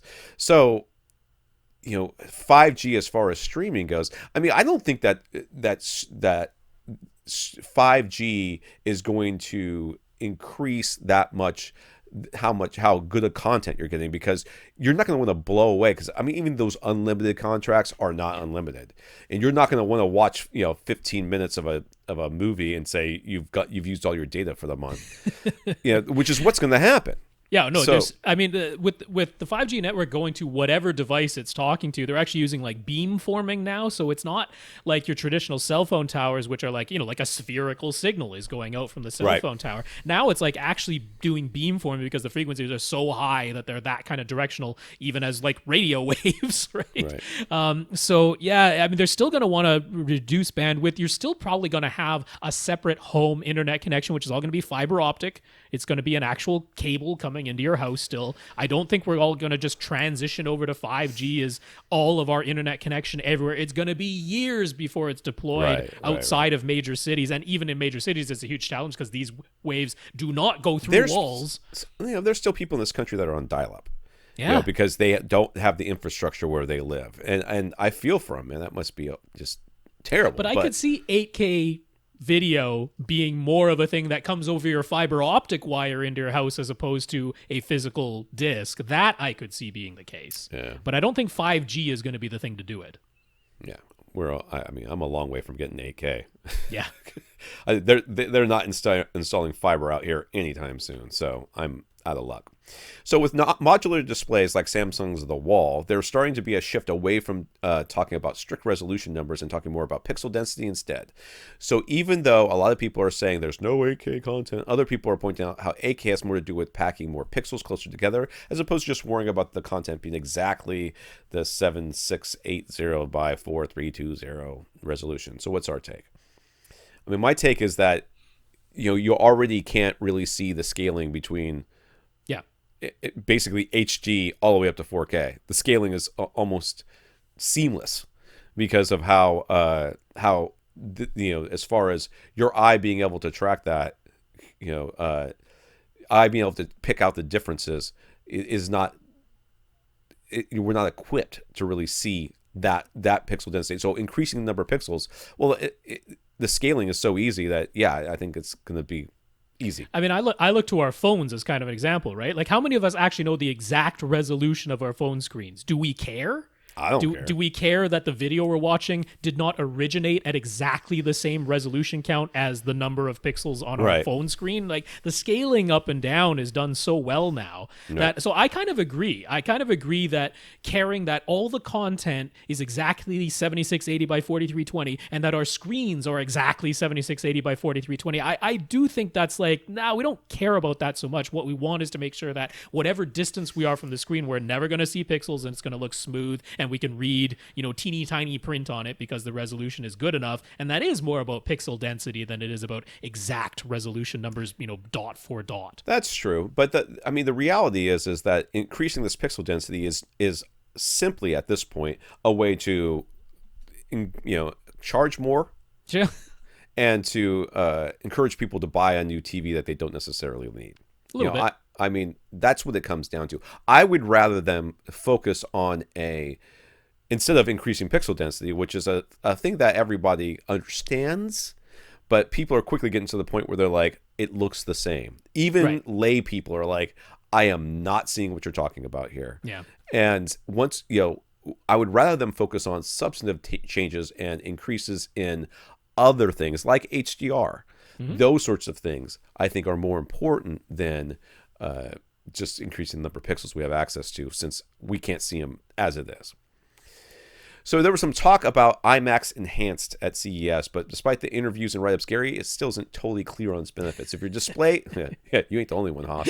If your display is professionally calibrated and your audio system is properly set up, what does IMAX Enhanced actually do? It basically just says I can accept certain formats and I can deal with them. It's like having a THX certification almost, to me. It's similar. Yeah, no, I mean, mostly it's about the content, because it means that IMAX and DTS have mastered or remastered the content for an IMAX Enhanced release. So for the vast majority of consumers who take their TV out of the box and never touch the picture mode button, this will automatically, if it's an IMAX Enhanced TV being played, an IMAX Enhanced disc playing on an IMAX Enhanced TV, has a flag in there that'll automatically put it into IMAX Enhanced picture mode, which is the same as the cinema picture mode. It's the same thing that Netflix is doing with the Netflix calibrated mode on the Sony Master Series TVs. It's just the cinema mode. So you have a professionally calibrated TV, it's going to make no difference to you as far as what your TV looks like.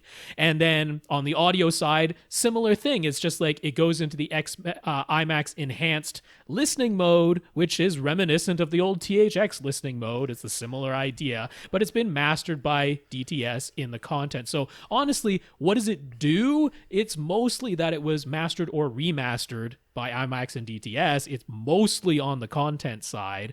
On the video and audio side, if you've got your system properly set up, you're not going to notice anything because you've already set it up to those standards. Right. All right, Michael. In Michael's current place, he has a very open concept living space, so we decided to go all out with a full SVS Ultra tower system, dual PB16 Ultra subs, and 4 Klipsch in-ceiling speakers for Atmos, and he loves it. Okay, so it's very hard to see this, but it looks like he's got tile on the floor. He's got a rug. Yep. It's got white walls. Maybe there's an angled ceiling action going on here. Most of his gear is in a rack on the left, and he's got a subwoofer just inside between the center channel and the left speaker, and it looks like his back subwoofer is in the rear left corner. Something like that. Right? Yep. That's what it looks like. That's what it looks like. Okay, so now he's moving, and he'll have an enclosed 13-foot by 17.5-foot theater room. Dude. Much smaller space and enclosed. That's and the enclosed. Big thing. Yeah.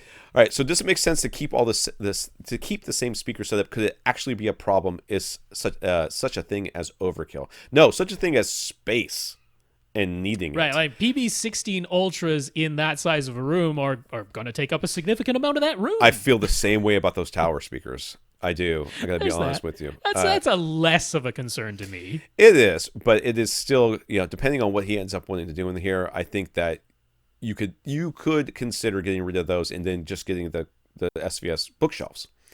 Good. If you want to keep in the same brand. I would definitely get rid of those PB16s. I mean, they're going to take up so much space. Yeah, I mean, it's not overkill in the sense of these are incapable of playing quiet enough, like they're always going to deafen you or something. That's not the case. These could perform completely fine in your room. Obviously, they will have way more output capability than you will ever need in this much smaller enclosed space. But yeah, I mean, it's not like they're, just by default going to deafen you. But yeah, it's just physical space. PB16 Ultras are huge. Yeah. They're so big. I would be looking, again, at cylinders in a room like this. Yeah. I would definitely be looking at cylinders. And even that is like output-wise not necessary. What was it? 17.5 by 13. You could go with, SB-1000s? SB-2000s? You could. Yeah. You could. That'd be enough.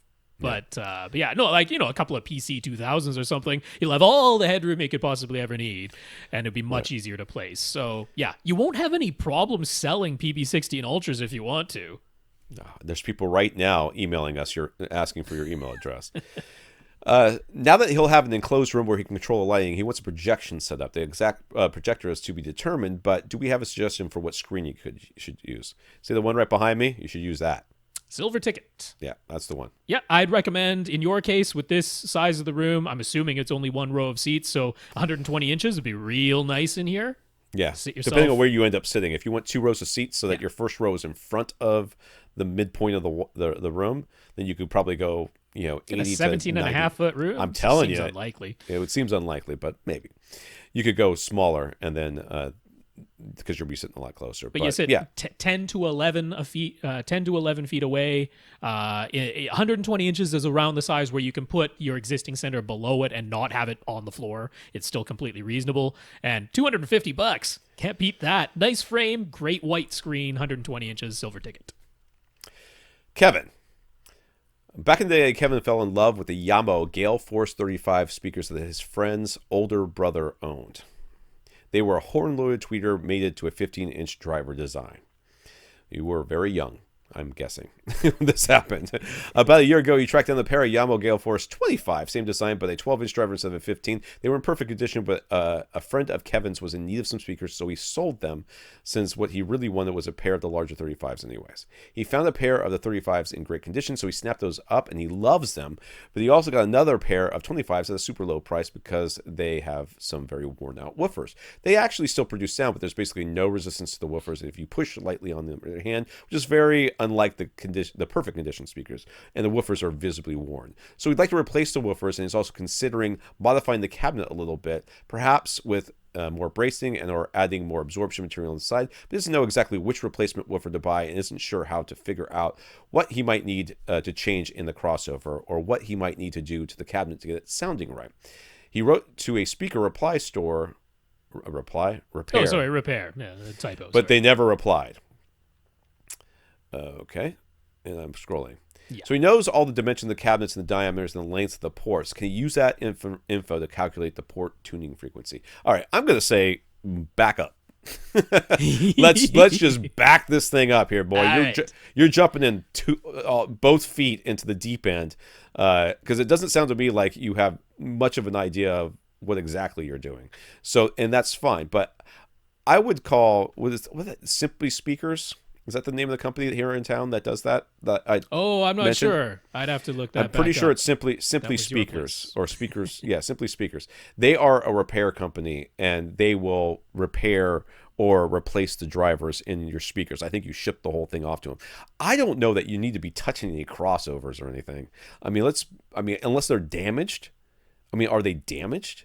And adding more bracing, adding more, all this stuff that was supposed to be in there should go back the way it was. You shouldn't be modifying. Yeah, the cabinets, I'm not sure about why he's eager to modify the cabinets. Right. That doesn't totally make sense to me. I mean, the woofer is visibly worn in that. The surround is clearly worn out on it. Right. The dust cap is seen better days. So, that replacing the woofer does make sense. That's what I mean. That would be the first and maybe only thing I would do is replace that woofer. But yeah, I mean, I don't know about any of the other things that you're talking about. Yeah, I would. It seems without like being went down a bit of a rabbit hole. He did, and I'm sure somebody on AVS forums led him there by the hand. Skipping along the path lined with exotic cables.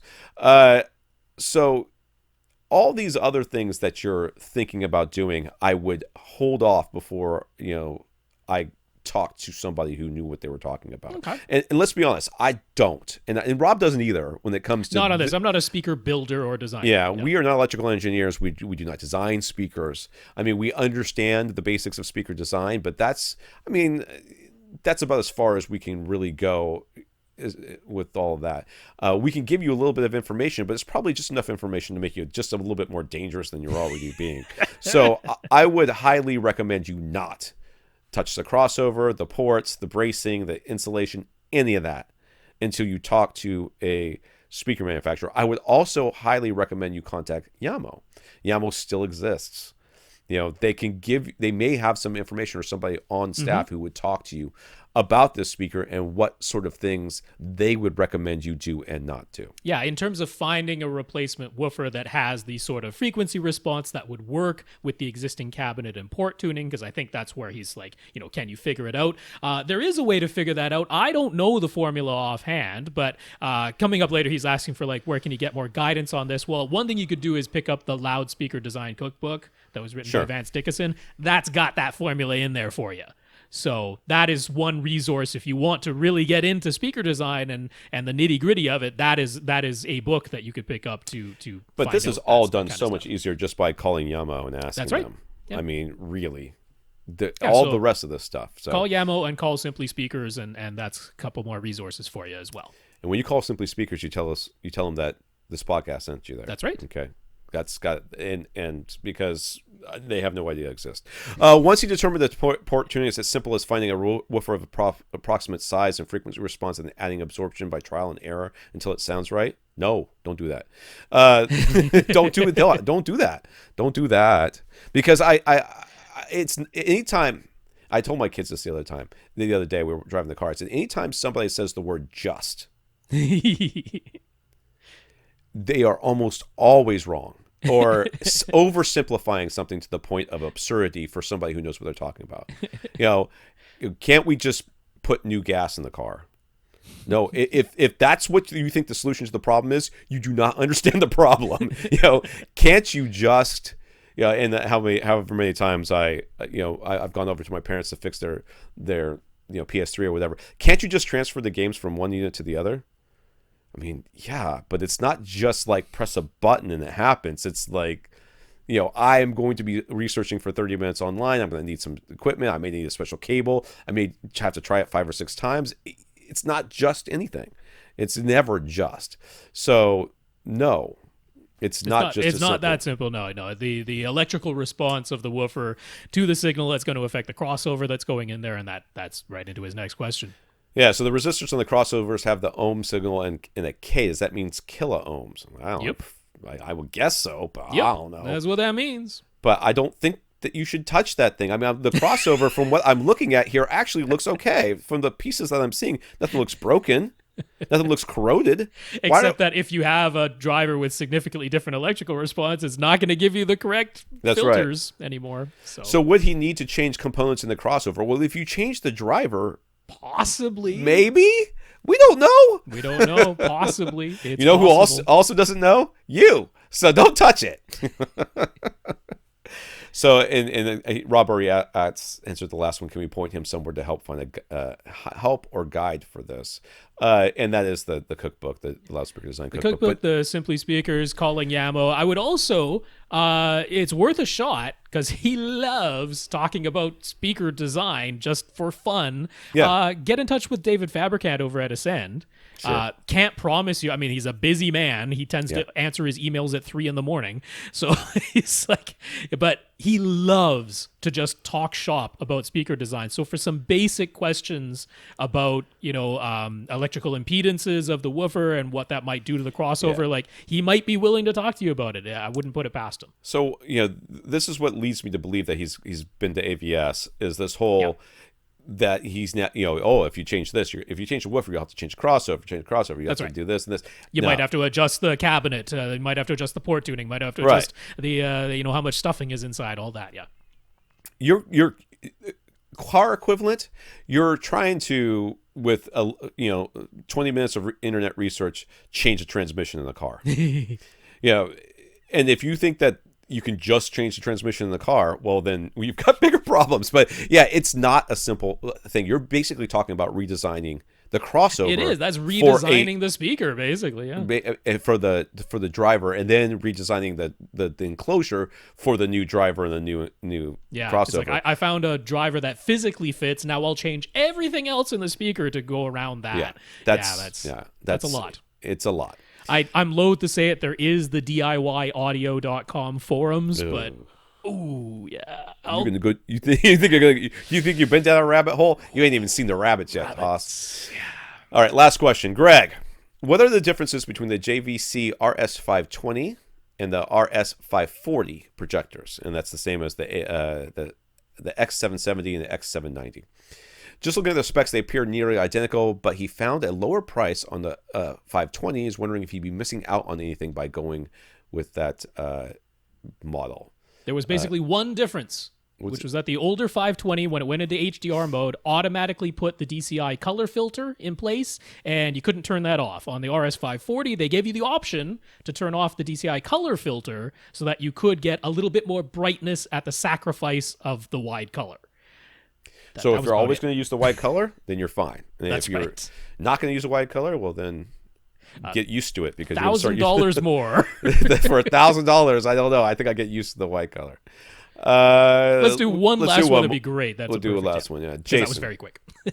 Jason upgraded from an older 40-inch TV to a 65-inch Vizio P series, but now that has made him want to upgrade his Onkyo TXNR809 receiver, which sounds great but doesn't pass through HDR video and can't play Atmos audio.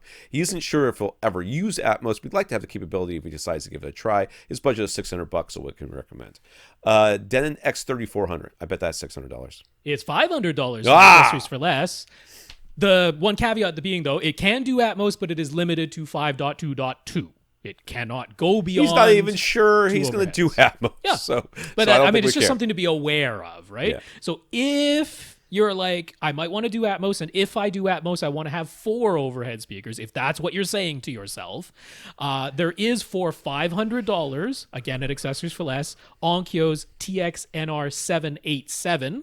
That one can do 9 speakers. It can only do 9 speakers, and it has to power them all itself. It doesn't have pre-outs, but it can do it for $500. And then you'd have to go a little bit over your $600 budget for anything else. Onkyo's got a TXRZ730. Right. That one does have pre-outs and actually can go to 11 speakers for only $650 from accessories for less. So that's an 11-channel capable, 9 amplifiers built in, but 11-channel capable one for $650, or the least expensive in Denon and Marantz's lineup that can do power 9 itself and be expanded up to 11 is currently the SR6012 from Marantz, and that's $700 from accessories for less. So those are pretty much all the options you might consider. Pick how many the X4400 is like $800, so that X4400 is $800. That's right. Yeah. So Jason's apartment, out of respect for his neighbors, he keeps the volumes quite low. His Paradigm Titan speakers still sound good to him, but at low volume levels, he struggles to hear dialogue clearly. Would a change of speakers make the dialogue more intelligible? Maybe something horn-loaded like clips, or would something else improve his dialogue intelligibility? Almost certainly, it's your speaker placement. Or what's behind your head. Yeah, what's behind your head. Or it's just literally too quiet. It could be. And you could. Okay, so these were the things I would look at. Where I would want to know. The first thing I would do is I would look at your speaker to see where it was placed and how it was placed, and I would optimize that. Then I would look at where you were seated and make sure that there's no reason, there's like not a hard surface directly behind your head that's going to reflect sound and mess up your intelligibility. Then I would goose up the center channel by 2 dB. Yeah. Those were that would be the order of operations for me. I would goose up that center. Although he mentioned that it's Paradigm Titan, so maybe it's just a pair. Maybe it's just left-right speakers, then he doesn't have a physical center. Could be. The Titan isn't a center. Could be. So it could be that. In which case, yeah. So I mean, remember what was it? Was it Christian? Was he the fellow who you remember he had the ELAC speakers, right? The one where it was like above and a little bit behind his TV. Oh, and right. Was like right against his closet doors. Yeah. And he was like, I'm having dialogue intelligibility problems. And we were like, yeah, make sure that the speaker is aimed right at your face.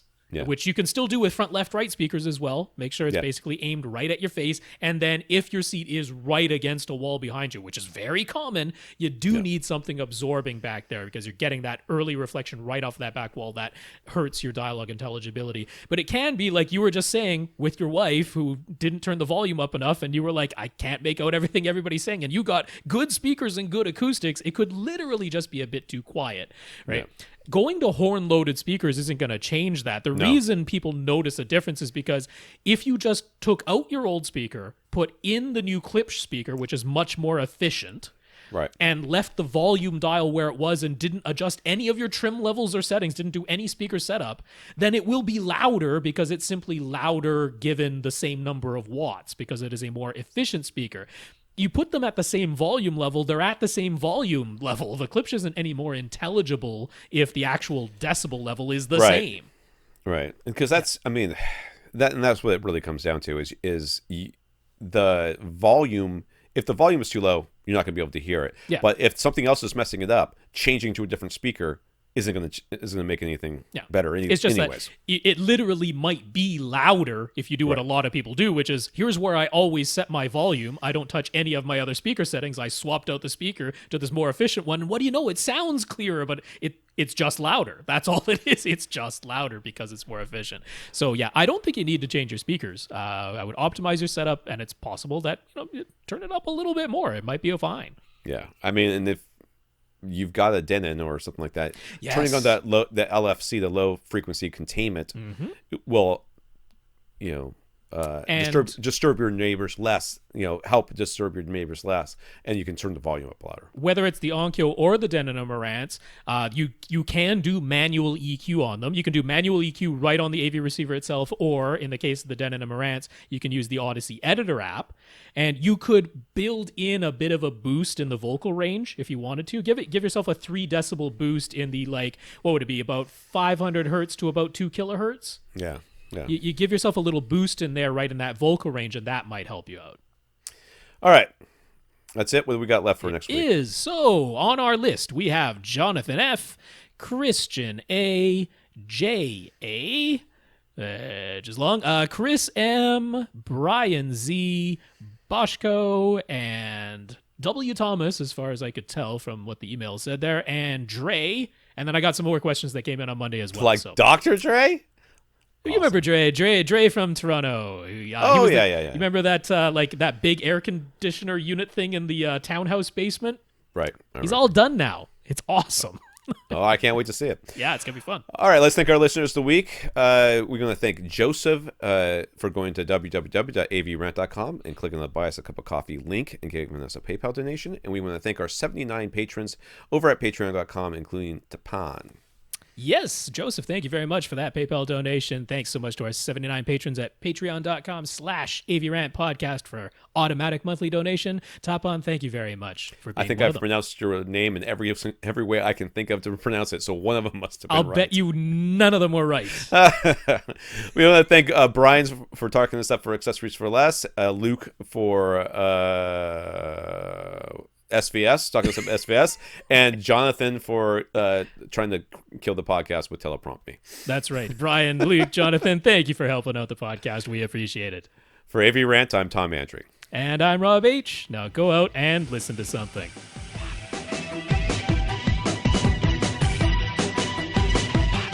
Want your question answered? Send it to question@avrant.com.